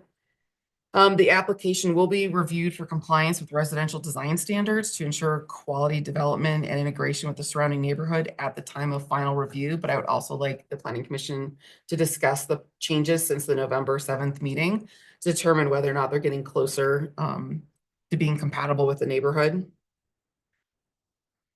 And the building coverage is being met. So is the building height as proposed right now. However, the applicant did inform me that they have to do some fill to get the property out of the floodplain. So the project might need to be amended to make that 44 feet in height. We're still unsure about the minimum amount of open space from the November 7th meeting. We don't have that square footage yet from the applicant. As I stated earlier, there are 2 access points to the site. Right now, it's this access point here and this access point here. Off of North 7th Avenue, formal approval for the access design will be required at final review. The applicant has submitted a waiver to the town engineer for the distance of the 2 driveways. The application does not show direct pedestrian access to North 7th Avenue, but staff does find that the access via the driveway adequate given the absence of connecting sidewalks in the neighborhood. It does meet the parking standards. It does meet the accessible parking standards within the UDC, and there is proposed bicycle parking. And the proposed setbacks align with the mixed use development standards. So these are the changes that have taken place since the November 7th meeting. The bulk plane is below the 350 cubic feet into the encroachment. They have changed materials to determine whether, but I would still like the planning commission to say whether or not they still believe it's duplicative in nature, and are there repetitive patterns in the building design. So that is to the elevations, and these are the other 2 elevations, and these are the building materials that they have proposed. So once again, we need to discuss the parking tandem layout. If the planning commission believes that the parking as laid out in a tandem style is appropriate, and that they have to find that at least 2 of the 4 criteria are met for that tandem parking to be approved by the planning commission. And then we have some discussion items that staff did receive public comments after the staff report was already submitted and posted. So you should have a printout of the email in front of you. So the applicant, or the public who commented was Steve Steinbecker. I'm sorry if I mispronounced your last name. But they were concerned about the compatibility of the building with the neighborhood, and they're requesting the denial of the application. However, there is no vote this evening. But staff would like you to provide some feedback on the sketch plan. Specifically, comment on the proposed landscaping. I'm making the assumption that we want it to meet the proposed landscaping standards. Comment on the duplicative nature of the development in relation to the facade standards outlined in the code. And staff recommends the planning commission comment on the use of materials, including the application of metal. We do have a sample of the proposed metal there. So then we have the conditional use criteria. So there are 6 specific criteria that must be met in order to approve a conditional use request. Staff has provided a complete analysis for each criteria in the staff report, but to summarize, staff has not found that the request meets conditional use criteria number 2, but staff has found that the other 5 criteria can be met. So number 2 is highlighted on this slide. And then this is criteria 5 and 6. I'm not gonna read them all. They're in the staff report. And so staff recommendation action on the conditional use is that that we don't have a vote tonight, that we just discuss the conditional use permit and that the vote doesn't take place until the final site plan is before the planning commission. And with that, I will open it to any questions for staff. Great. Oh, no, sorry. Just diving in. Go ahead, April. I just want to know What questions if do you have Miss, of staff? I apologize to interrupt. The latest renderings, which we had updated to remove duplicity of the siding and to show the massing, weren't included on your. These are That the- was the old version of the building. This is what I had from, Yeah, that's the prior version, not the one I Can you sent render you. this? What I was gonna ask. But I do have. You have it as part of the packet. Oh, okay. We have it as part of the packet, Okay. but thank you. that was my question, if Mr. Steinbecker was commenting on the new or the old renderings. Do we know? it would have been the old renderings, because this came in on the same day that we posted it to the website. That was my only question. Okay, so these renderings are the ones that we saw, or that this commission saw already? The ones that are on the screen? So Yeah. these are the ones that were handed out the night of planning commission, November 7th. November 7th. So we had a previous version for the staff report for November 7th, and these are the ones that were handed out the night of planning commission. And then now we have another Now we version. have another version, Which one are we providing comments on? the newest version. newest version, Can which we, is not can we that. get that on the screen? I'll have some printouts if that would. That's okay. Thank you. We can probably take the printouts at least while you have them. I can pass them to share. Okay. We Pretty big ones. Sorry. I just wanted to make sure you could see it. Have you received anything in plan view, I just- not just renderings, but like an actual plan, you know, like Of the new stuff? of the new stuff, because these are just renderings. New stuff, no. So we don't have These are bulk just the plan or? renderings from an angle. Right. Did you provide the book? Do you guys, I think these, I've got it on my computer. Sorry. Do we have the required submittal materials for this application? yeah, they're over there. Oh, no, some middle materials? Yeah, like I'm looking at, 3D renderings, I'm not looking at, the top plan of the, Or rig plan. yeah. I think this is what we have. Is that right? Okay. So, does anybody else want this? No, okay. Yeah, I kind of agree. We sort of have two different applications here. And it's difficult to go in between. I think, we can provide comments on the stuff that we see. We're not voting on anything. Yeah, Right? yeah, totally. Okay, we'll go start with questions. Did you ask your question? Was it That's the about only question for that staff was that I it? have. Andy? Quick question. You mentioned that they may have to bring in dirt to get the drainage to work. Are they utilizing the building height exception when that occurs? So they are not using, and are you talking about the definition in the building? So in the definition of building height, there is an exception to that building height. Yeah. No, they cannot, because they're actually above, their grade is already above the level of the road. The adjacent. The, Okay. the adjacent roads. They cannot utilize that exception for raising the building. So they have to bring their grade up higher than the adjacent road to get it to drain? It already is, they have to get it out of the floodplain. So they can't build within the floodplain. So. That's the Is only there a question? Kelsey? No question. Jessica? I guess maybe just so I understand like the implication of that and the design that we're looking at, would that change the height of the building we're looking at? Yeah. I'll just share what you have. Sorry, my computer. Well, the height is Computer. calculated the same way, regardless of where you start. Right, but I'm just saying like we'll wait. Okay. So we can pull up on the detail. So what you had on the website that you look at under November 18th updated plans are what Chris is bringing up. That's the most recent that we have and that she had written about in the staff report. Katie, what's the implication of building in or bringing in fill in terms of building height? So that is a great question that got discussed in the office. So you measure height versus natural versus lower height, whichever one is lower. So they would go from lower and adding fill, makes the natural is still lower. We had suggested the applicant consider the exception as staff not knowing and looking to see that it was existing, didn't even go, we assumed it was lower right now than the adjacent street. So staff's determination based on reading the building height definition is that by adding fill, we don't have an exception, even if it's to meet floodplain requirements, you still need to meet the lowest natural grade.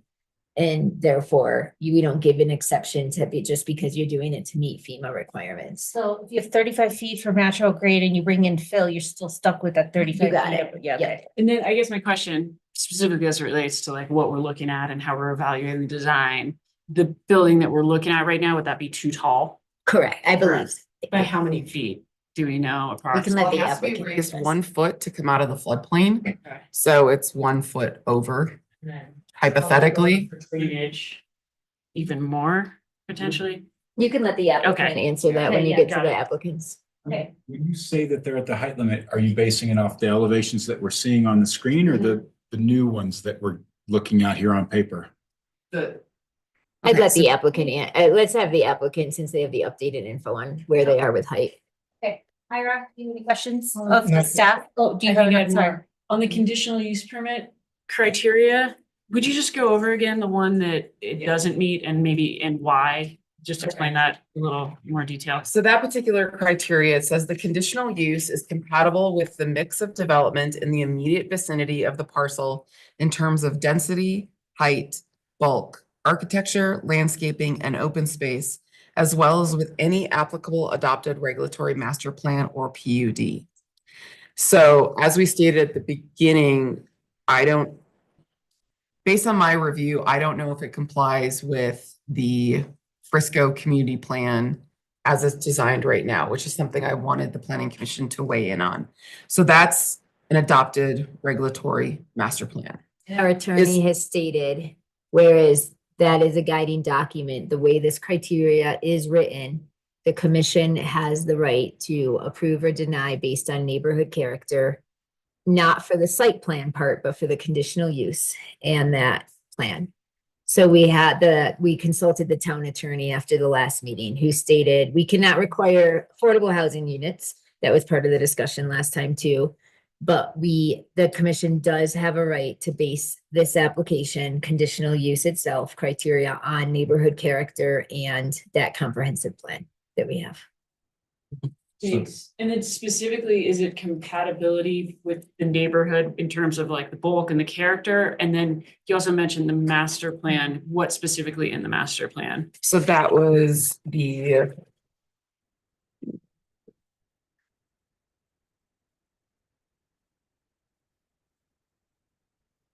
Or yes, generally in the master plan, if it was just Yes, about. that was specifically 1.1A and 2.1C.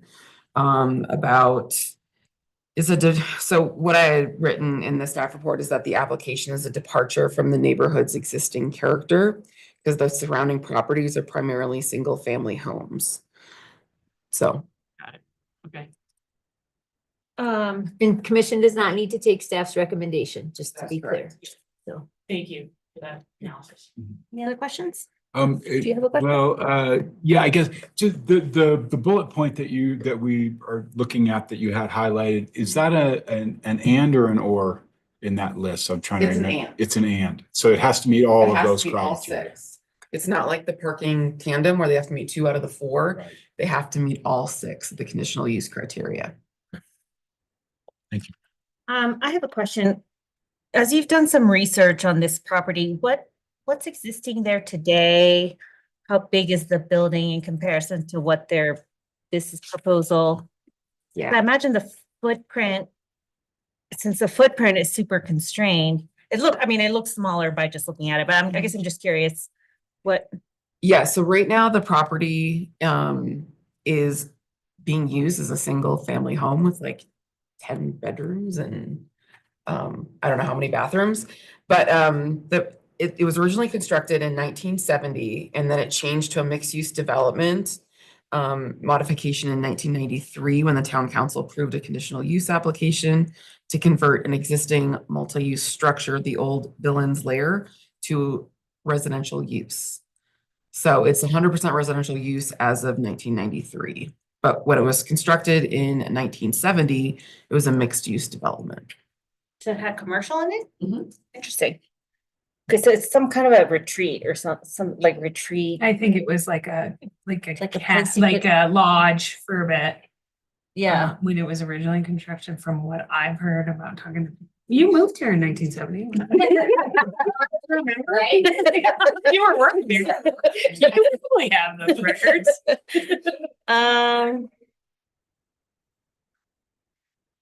Yeah, and I guess then, is there a way that we can, maybe not, but is there a way that we can do like a side-by-side comparison? Cause it's hard to compare the renderings towards the not renderings and. No, if that's not possible, you can ignore me. The other, What's existing out there? like, the what you have on the screen versus this stuff, This is kind of irrelevant. right? Yeah. We don't, Well, but I guess where I'm getting at is I kind of want to see side-by-side comparison of how they addressed the planning commission's comments from the last time and why we're here today.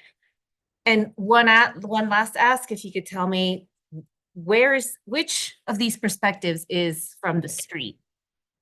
And if you want to come up to the podium and have the applicant presentation, that would be great. No, I asked Ira if he had questions, he said. It is the west. It's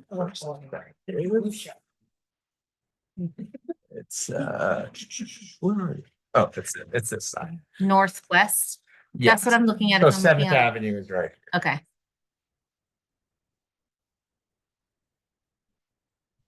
are those copies all the same? Yeah. Yeah. Professor? Of course.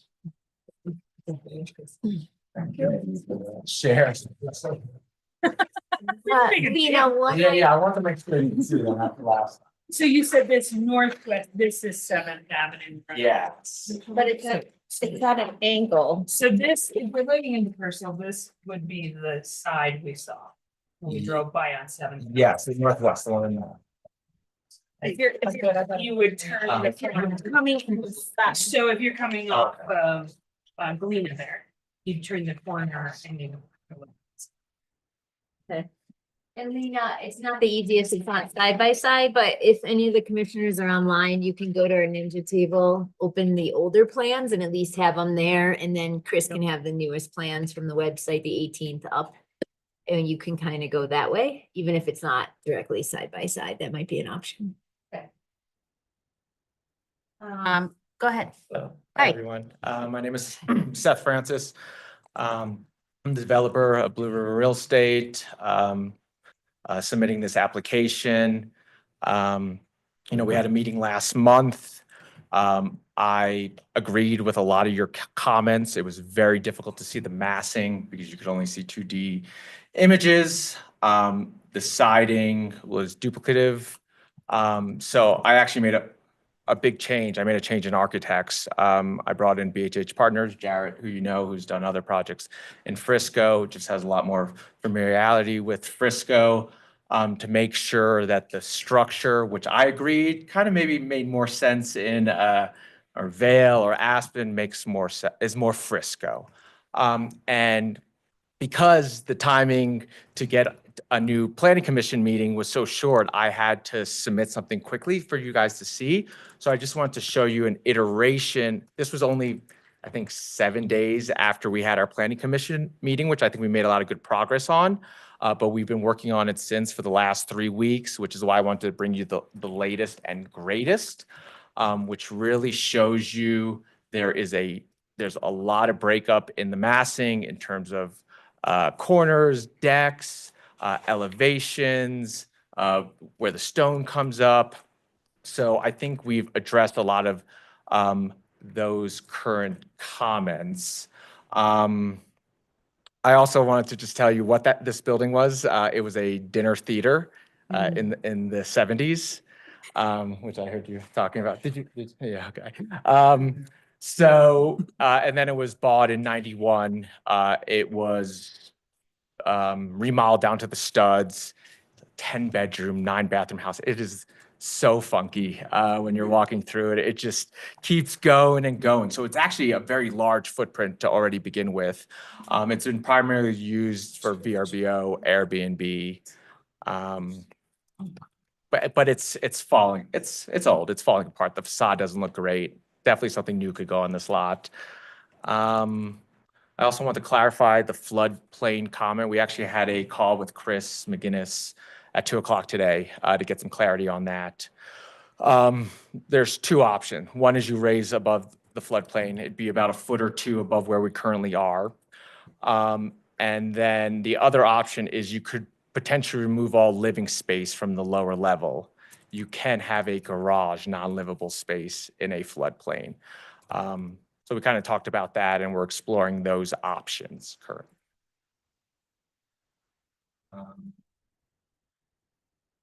What else could I add? I think that's a good summary. I'm happy to answer any questions. What were the questions that we had for the applicant? The fill in the elevation and. Okay. Is there another one? Yeah, Jessica. No, okay. Do you Question? want to ask the applicant how they feel about the conditional use criteria while you have them up here? Sure. Well, so we're gonna ask you how you feel about the conditional use criteria. Okay. I'm gonna put in that in for a moment, but like, I wasn't here at the last planning commission meeting. So I've heard what you've said. There's additional breakup of the building. I mean, I guess, is there anything more that you want to talk about from an architecture perspective? Yeah, I mean, so as Chris said, we're meeting currently, she believes we're meeting currently 5 of those criteria. One is the neighborhood is all residential. When it was originally zoned, there were 2 mixed unit lots. The other lots that have been mixed zone, have received from the planning commission a conditional use to be all residential. So the entire neighborhood's residential. So I definitely think it makes sense for it to be all residential. I don't think a commercial space makes sense in there. I think that would also have a weird impact on traffic, and who knows what the commercial space is there. I don't think the neighbors would like that. I wouldn't like that if I was living in the neighborhood. We've made sure that, there's utilities. So there's the pump house, actually, there's a pump house station on the corner of this lot on Summit Boulevard. It could support 19 units. We've checked that. I also talked to, when we were talking to Chris earlier, he was okay with the double driveway, just because there's a beautiful set of trees that are sitting right in front of the building that provide really nice coverage. If we were going to do a single driveway, it would end up going right in the middle. I don't think that really helps the character of the neighborhood. The lot is large, it's almost 2 acres, but we're building on a very small part of it. That's generally driven by the wetlands, but if you didn't factor in the wetlands, it is zoned for like 23, 24 units. So when you factor in the wetlands, it reduces the density to 19.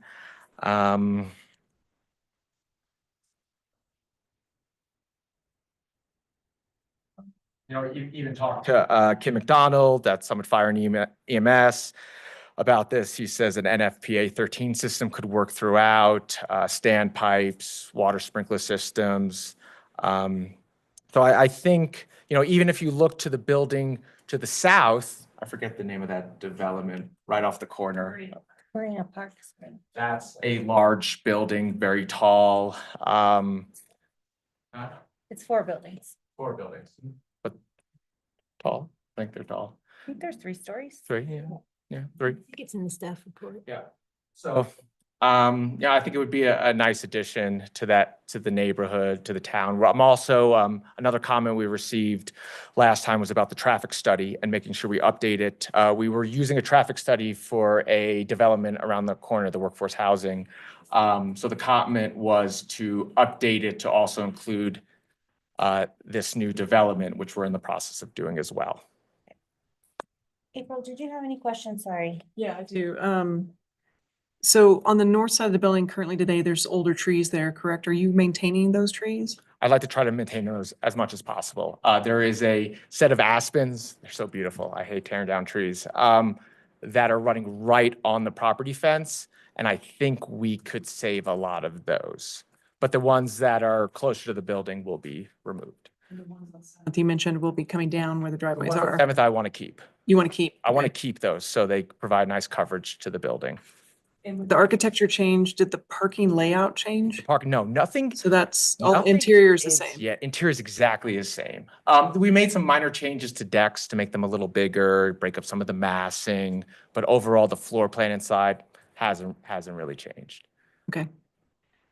I think that's it for me for right now. Okay. Andy? Do you know how many stories the current building is?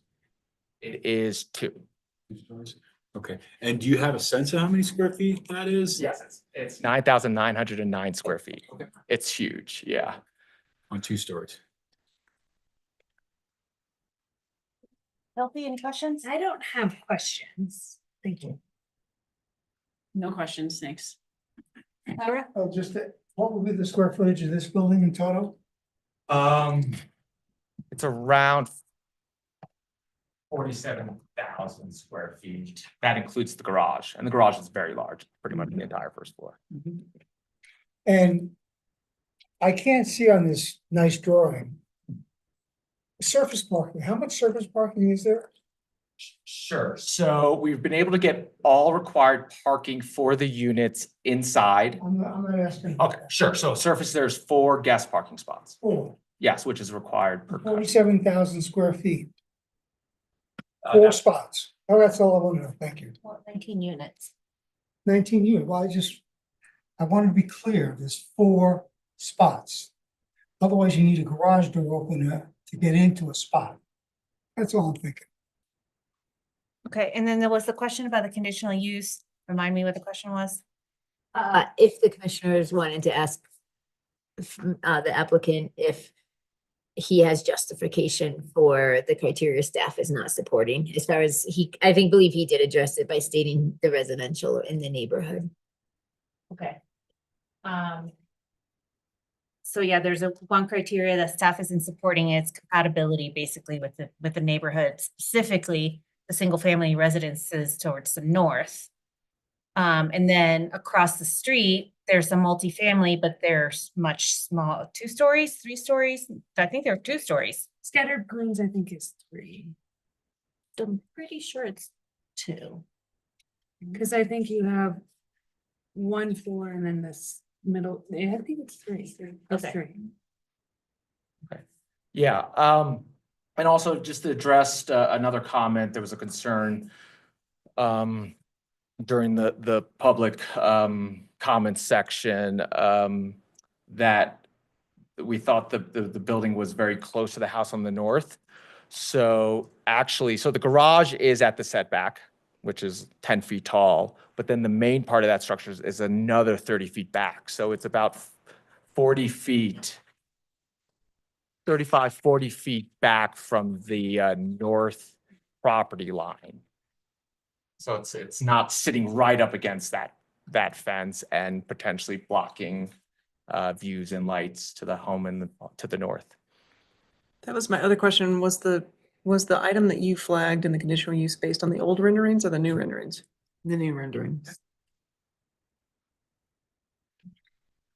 Would it be helpful if Jared, the architect, commented on the architecture and the building a little bit?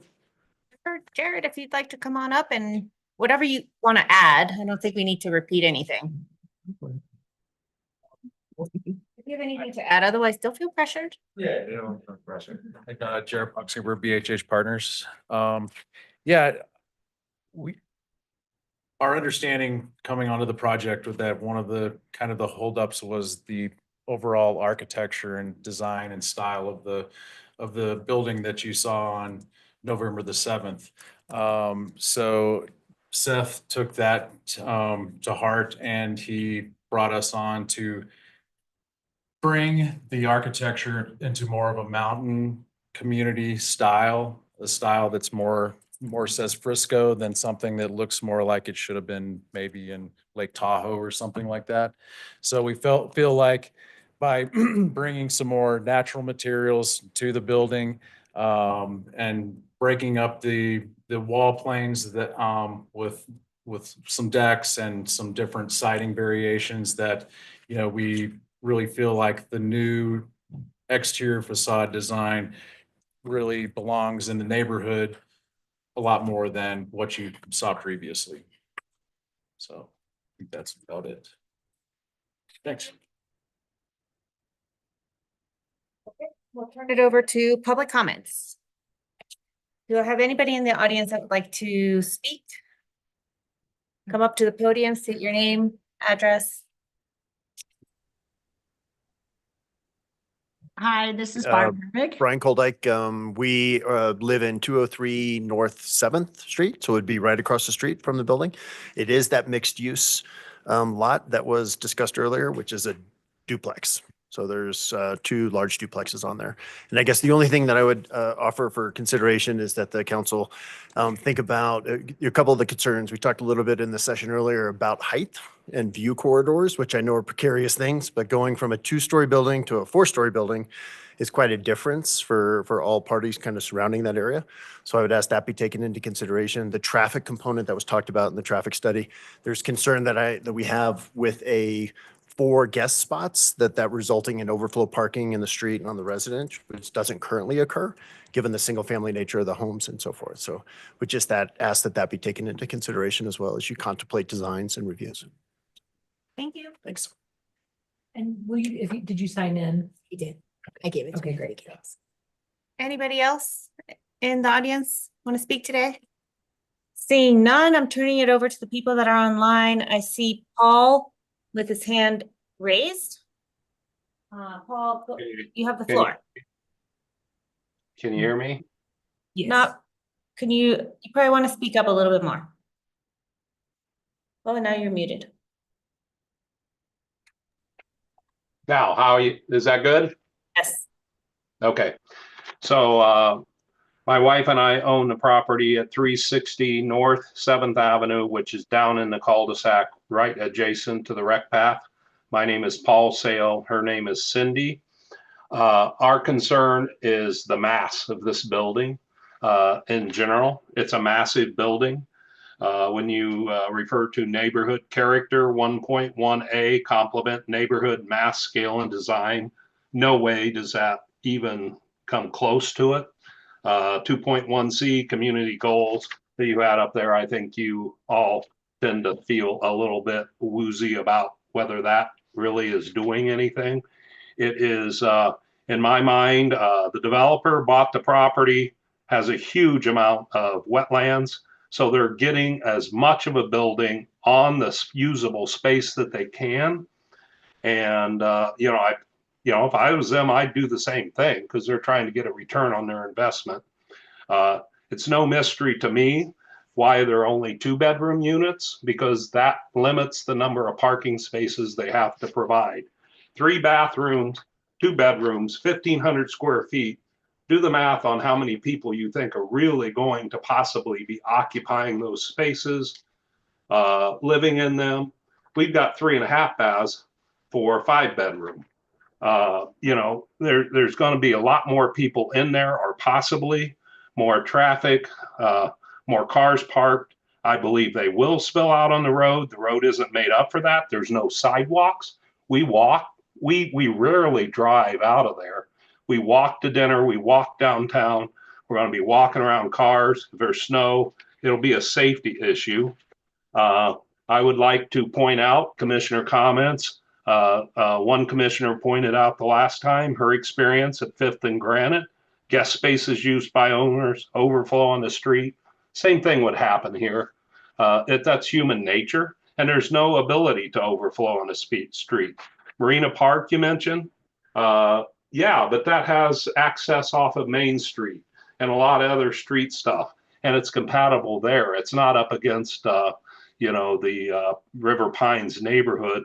I would agree with the comment a commissioner made last time. If this was flipped on the other side of the pond, right adjacent to Marina Park, be a different story. But the mass of the building is way, way too large. They're just maximizing how much money they can get from their 19 units at 1,500 square feet and minimal parking. They're minimizing the parking they have to do because they don't have the space. It's right up against the neighbor. I wouldn't want to be that neighbor next door. I'm pretty sure they're probably on here getting ready to talk. And traffic issues are going to be horrendous. There's only one way out of that cul-de-sac, and that's by where this structure is going to be. And going out to 6th Avenue, it's a mess now, and you don't even have 602 Galena started. Maybe they put an entrance off Summit Boulevard, and they don't even access 7th Avenue. You know, I think that's probably tongue in cheek. That ain't going to happen, but running through all this, you know, it's going to be chaotic. It'll be a mess, and we can't use the rec path to get out to 6th Avenue cul-de-sac, you know. But that's my comments. I strongly oppose approval of the structure as it is. Maybe a lower scale. The existing building that's there is pretty obscure. You don't even see it. Sure, it's run down. Something needs to happen, but it doesn't need to have this big monstrosity. Thank you for your time, and I appreciate the format that you provide the public. Thank you. Is there anybody else that would like to speak that's online? Hi, this is Barb Herbig and. Hi, Barb. Hang on one hi. second. I just want to remind everybody that you have 3 minutes. Okay? My husband and I, Scott Herbig, we live at 300 North, so we are the one north, the house north of the property. I agree with Paul. The 2-story is not as noticeable at times, but it's definitely falling apart. I don't even think they've got shingles on the roof. I mean, it looks like roof paper is up there. And it's just, if this property is gonna be 40 feet from our property line, I mean, that's like right on top of us. And I'm concerned with 2 parking spots for every, or I guess it's one parking spot for every bedroom. You've got two parking spots for every unit. There's definitely going to be parking on the street. We don't have parking on the street right now. We all park in our driveways. We call each other if we need overflow parking. We don't park in the street. The street is not big enough to handle parking on the side plus cars going through. We are a dead end, you know. I mean, we've got not very much room to handle visitor parking. And with only 4 parking spots for visitors, I just do not see that as an option.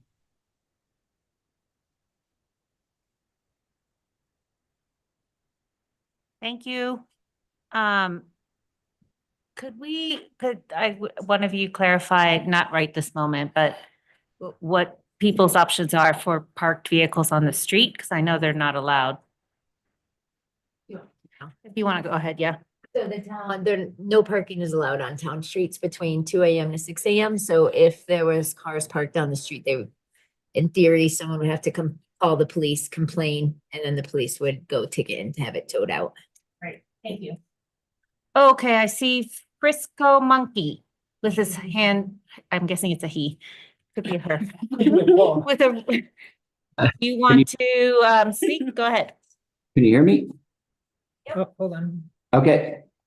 My name's Lee Kading, and I live at 350 North 7th Avenue. I've owned there since 2006. First of all, I want to thank you for the opportunity to voice my opinion tonight, and thanks for serving on the planning committee. I'm very concerned about the health, safety, and welfare of our River Pines community for these reasons.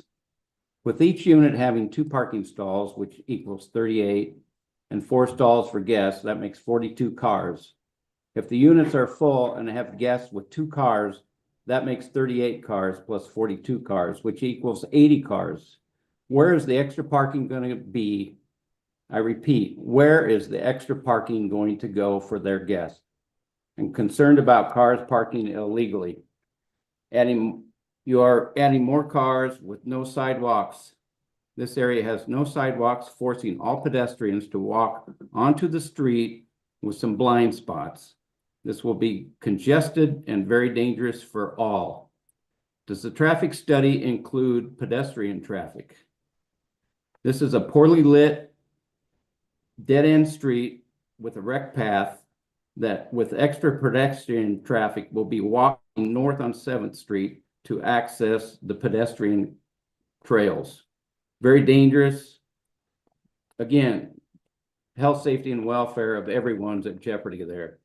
I'm strongly opposed to this size of project as I think it will create density problems for the city, including the police department, street department, and all the residents and visitors affected. Thanks for your time, and I hope you will think twice about approving this project. Thank you. Great, thanks. Does anybody else want to speak that's online?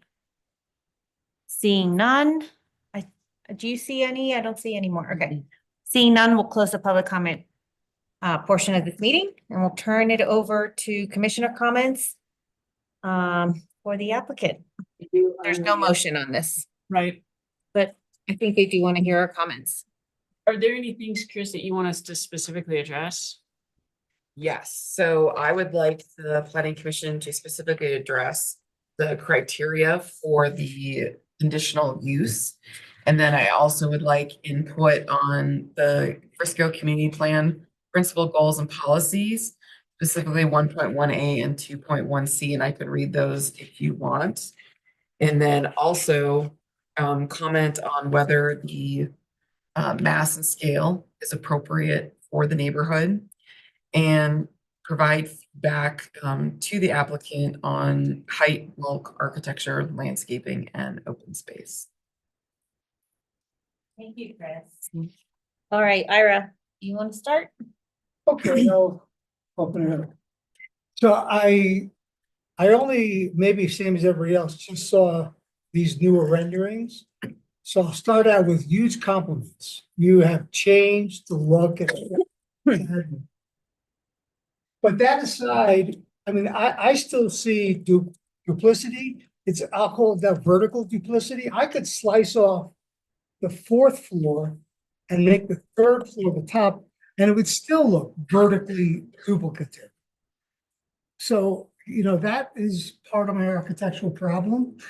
The parking, I mean, I just can't get past the parking because it's just not practical. You may be meeting the criteria, but I have to say between the mass and the neighborhood, because I think you kind of hurt yourself comparing it to the Marina Park, because Marina Park is seen from Summit Boulevard and it's off of Main Street. This neighborhood is nothing like Marina Park and Summit Boulevard. So what you're proposing here in a dead-end street that is lightly traveled is just incompatible. And I believe the criteria that Chris refers to, compatibility with the neighborhood, is grounds for me to be very, very uncomfortable. Thank you, Ira. Jessica? Yeah, so I don't know, I've worked long enough doing this that I think everybody plays their role. You know, the developer plays their role, the architect plays their role, staff plays their role, we play our role. I would recommend that you try to see some of these other roles in what you're doing. I understand you want to maximize the density that's on this site, but you don't have, you know, you say it's zoned for 19 units. Zoning equals site constraint, like what you actually have, you need to look at your site and see the constraints and see what can actually go there. And I don't think you realistically can get 19 units on this property. So whatever the zoning might equal based on the actual square footage, I think is irrelevant when we're talking about this property. It's what works with the plan and with the code. And I'm not seeing that this is working. So to go back to kind of what Chris wanted to talk about, yeah, for the criteria for a CUP, I absolutely agree with staff. It's not compatible with the neighborhood. The mass and scale is not appropriate for this neighborhood. I just need to see something that falls in line with those things. Thank you. I would like to commend you on that I think this is a much better building and I do like that you've taken our comments seriously and that we see the renderings kind of trying to pull in that mask.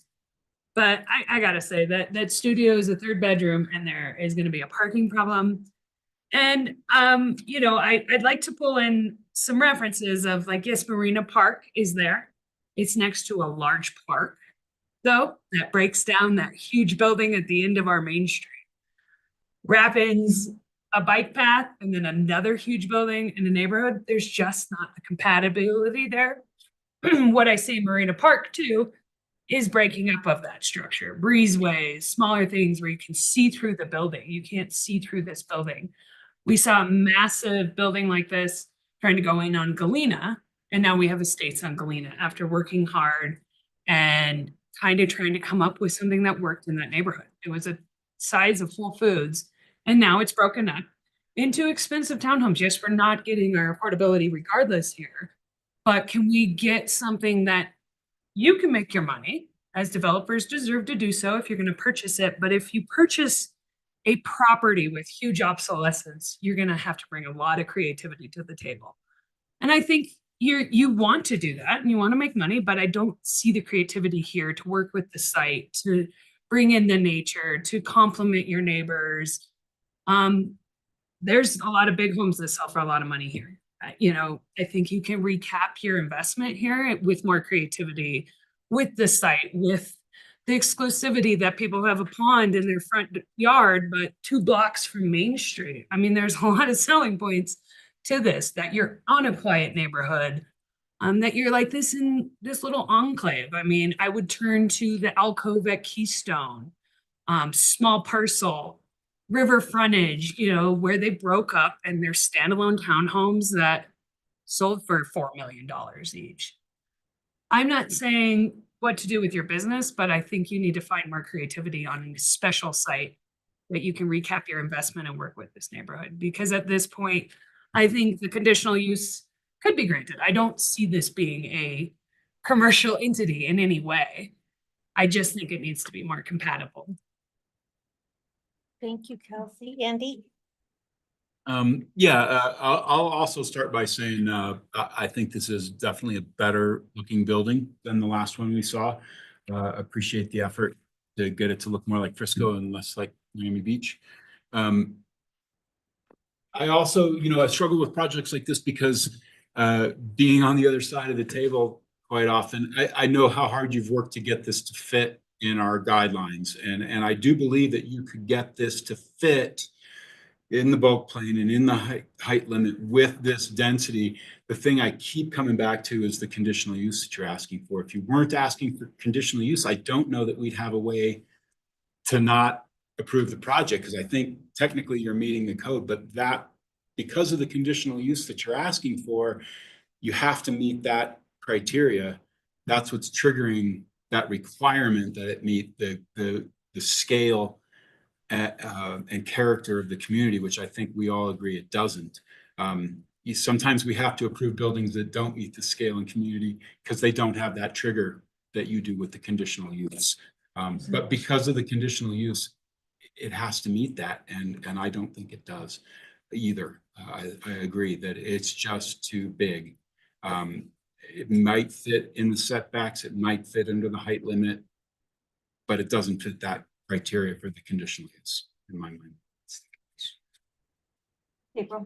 Yeah, I mean, I can echo the same thoughts as everyone here, and I also appreciate you guys taking into consideration the comments from the residents and the comments from the commissioners. So I don't have anything to add. I do have kind of an out there kind of question, if this is okay. But we did have a conversation last time about the fact that these were man-made wetlands.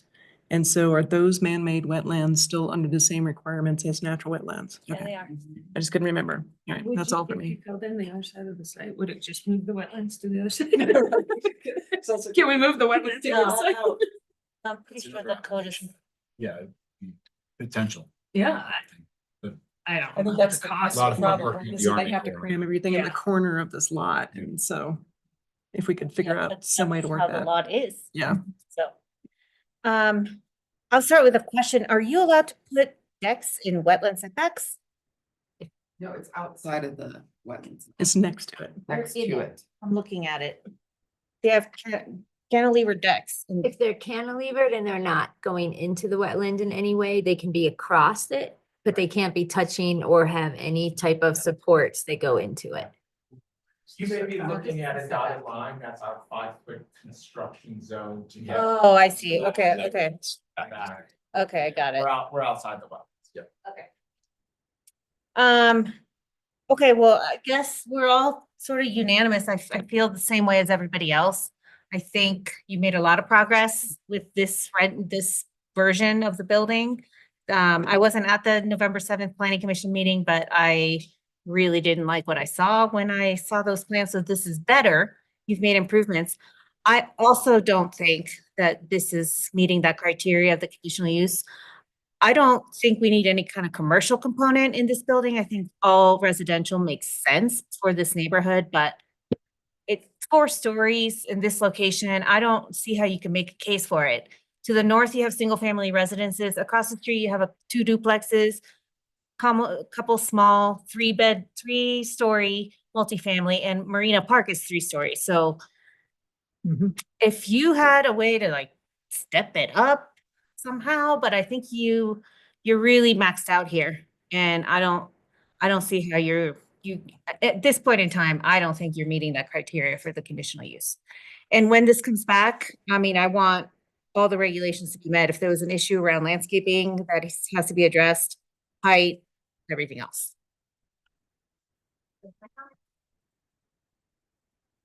Anything else? Go ahead. Sure. The project, is the intent for rent or for sale? Sale. Thank you.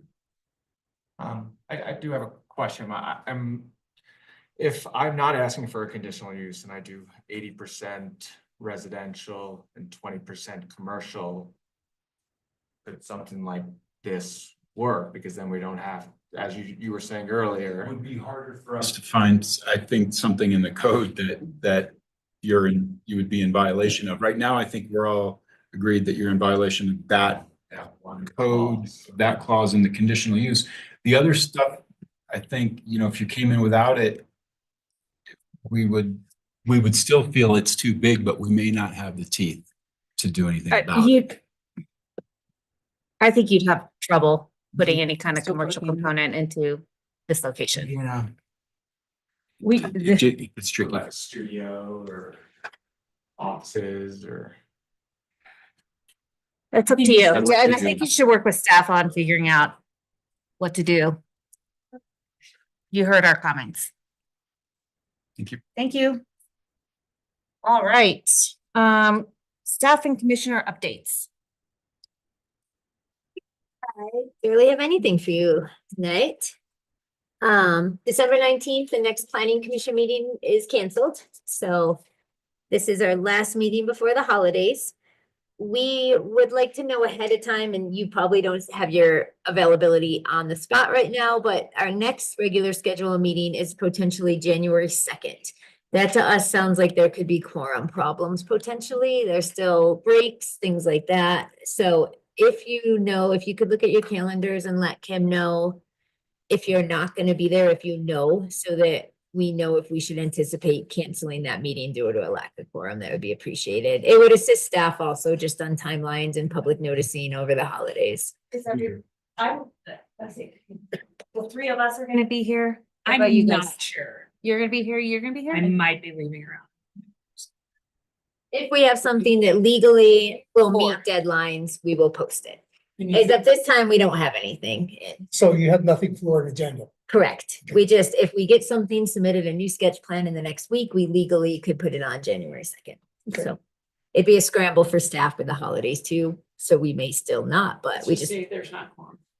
There's 4 of us. We're canceling the next one. We wanted to just start, like, it's worth trying to hold if we need Start to fresh hold. in 2025. Yeah, so, great. So we don't know about that meeting Let's as do of it. right now, but at least we know we would have a quorum if we need to hold a meeting.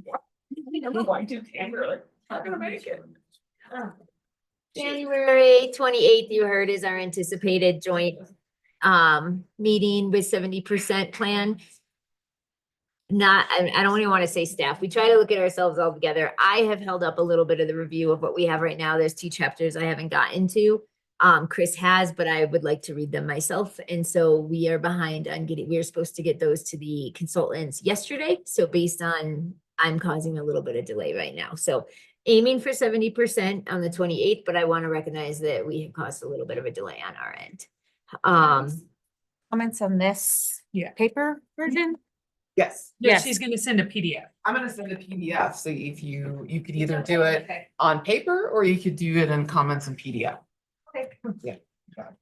My only other update is I wanted to recognize, we have not forgotten that we're gonna put administrative approvals and reviews up on the website.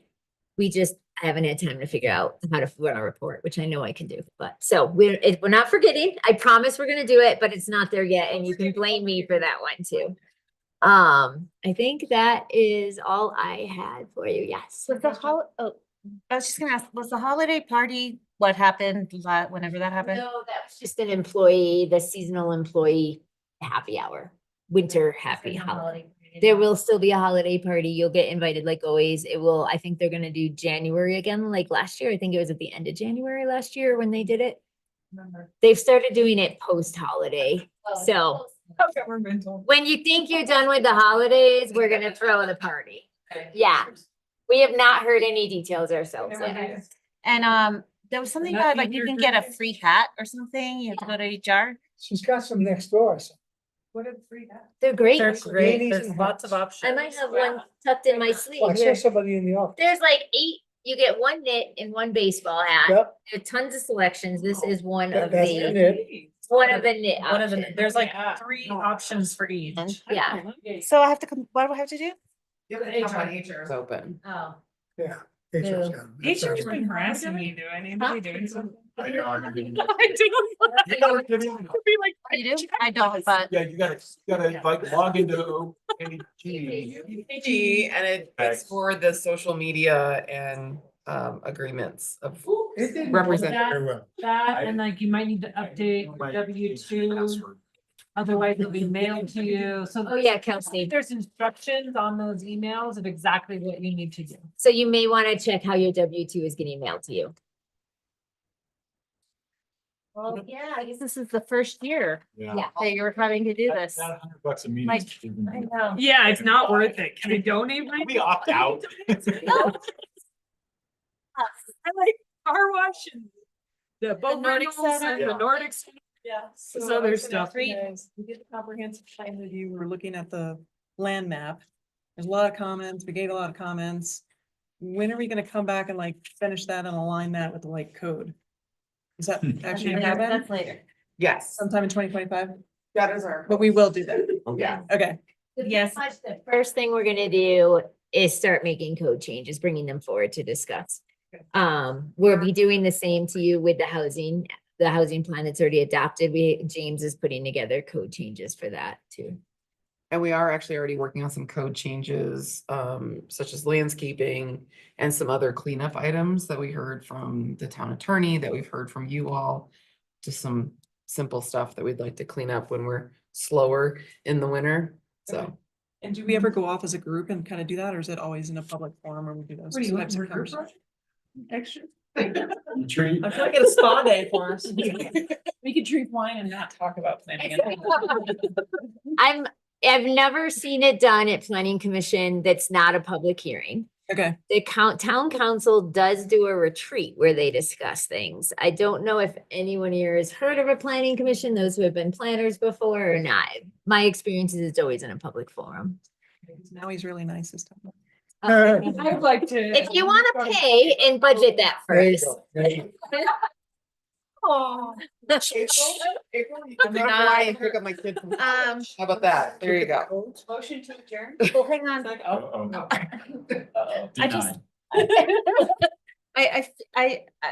maybe it's not the right form to bring up, but like, I feel like there's hesitation on putting together the plan for Granite Street, and I guess sort of Complete Street, yeah, like I heard a little bit about traffic in 2026 and exit 203 is something that's like, okay, but so is this not a So priority or we- what? We got a understanding on some of our staff end. When we heard at the council meeting you were at also with the, I think it was the comp plan discussion, that it was pushed off for like till 28 or something. We got confused. We did talk to Chris McGinnis. He is still moving forward with design plans right now. The question is, so yes, we are still actually going to 100% design right now. He's actively working with a company, I believe. Okay, thank you. I looked at you because I was hoping you have heard from him. And then what the question is going to become when exit 203 is under construction and when Swan Mountain Road now is, I think, next Like a big year, 2 budget. years. Yeah, and we're gonna build a roundabout on Highway 6, Yes, so and there's that too. yeah, so we will be ready, but we don't know if we can do Granite Street while exit 203 is under construction, because if it's gonna close while they're redoing the bridge and structural work, you're gonna have all the truck traffic is gonna be going down Granite. That's the truck route. Right. Yeah. So we need to figure out as a town with CDOT timing between these projects. What's that? Should we tell CDOT they can't use our private streets till we get a safer intersection? You can try that if you'd like to try, Sorry, CDOT. if you have a Use the connection. street. Write a letter a day. Couple Yeah. lines lay down on it, yeah. We can stop them. All right, yes, it is, so Protest. happy to report, we did clarify when we met with Chris over some of the comp plan stuff, we misunderstood council, it is moving forward still, it's designed to 100%, so it will be ready to go. Okay, Yes. I guess I'll speak for myself, but I really think that Granite Street needs, it really needs. Yeah. But I mean, it's ridiculous, that street, how bad it is. Yeah, and I think that's why it's good that they're getting the design We'll done. put you on the new sidewalk along Summer Boulevard though. Yeah, that's, Yeah. they just put a fence up there Yeah, too. fantastic. But does anybody Thank you for remember, you know, on Fourth and Granite, the white mortar building? Yep. So on Giraffe Granite, building? yeah, on Granite, is there a sidewalk in front of that? So Yes, we yeah. talked about it, There's but a lot of because, snow, there's all snow there, right? so there's no sidewalk there on There's no Granite s- Street in front of the, White, Thought white we said mortar. they had to though. but when we talked about it at We planning don't commission, it was require like, it right we now. don't We can't. require it. And we didn't know where the road template was, so where that. So there is no that- sidewalk under So that there is no snow. sidewalk. Okay, It's one of the problem Only blocks. under Feldman's two buildings, there's Yes. sidewalks. And that's between 6 and 7. yeah, right? and those Yeah. sidewalks are cleared. Are they building a sidewalk with the workforce? Granite. Yeah, do we get sidewalk at least along Granite on They're that block? building that. It's always had. No, the new one that they just built. Too good. Oh, One- Nina, sorry. On Granite and Seventh. The old new CDOT lot- lot? Yeah, the CDOT lot. Are we getting a sidewalk on Granite out of that project? Now, It's a town project. it doesn't mean it's not gonna be. I have to look at the plans. Doors face the street. Yeah. Yeah, some of them I do, would yeah. think No, you would need a hopefully they're sidewalk. just not done yet. Okay. Well, I'm look at the really plans. glad we moved. Emma has actually, I will say, Emma has been doing inspections out there, so she knows the project now, even though she wasn't the planner on it. So she, if she was here tonight, she could tell us. I'm sure there's some parking along Granite on that Walk over side there too. right now. but- And can I ask But one you know- last Yeah, but question? hang on. One last thing on that. Thank you for moving the trailer off of the street. Ah, Yeah. It was that's- killing me slowly. yeah. Go ahead. So with the project that we unanimously didn't like, I think you know what I'm talking about. So No, that's not bad. when there is wetlands, I mean, they went for yield on a property as if there were no wetlands. Am I correct on that? Oh, you're No, we talking about the can't- lot size? Yeah, the lot Determine size density? and yield. So, Yeah. not talking about that project in general, because you can't. 'cause No, it's we not won't. open. So I mean, could we look at something that if there's wetlands, the yield, the potential full yield of a property would be reduced? It is. That's already in there. It is. So what we do is Chris takes the overall size of the property, but our code requires us for density to take, it's called developable area. And then if you look at the definition of developable area, it takes out the wetlands. And so it doesn't take out steep slopes, but it takes out wetlands. So if a property contains jurisdictional wetlands or legal wetlands, they have to give us the survey with that square footage. That then their density is taken from the property minus the wetlands. So we already have that in the code. So that's why a property that could have 25 could be down to 20, or it could be down to 10 if it has tons of wetland on it. Yeah, because remember he's let's talk about it specifically. motion to adjourn. Motion to adjourn. Second. Approved. And so the conditional use, of course, they had no commercial. Correct, Okay, because it's a mixed use, so they had to have right, features. right.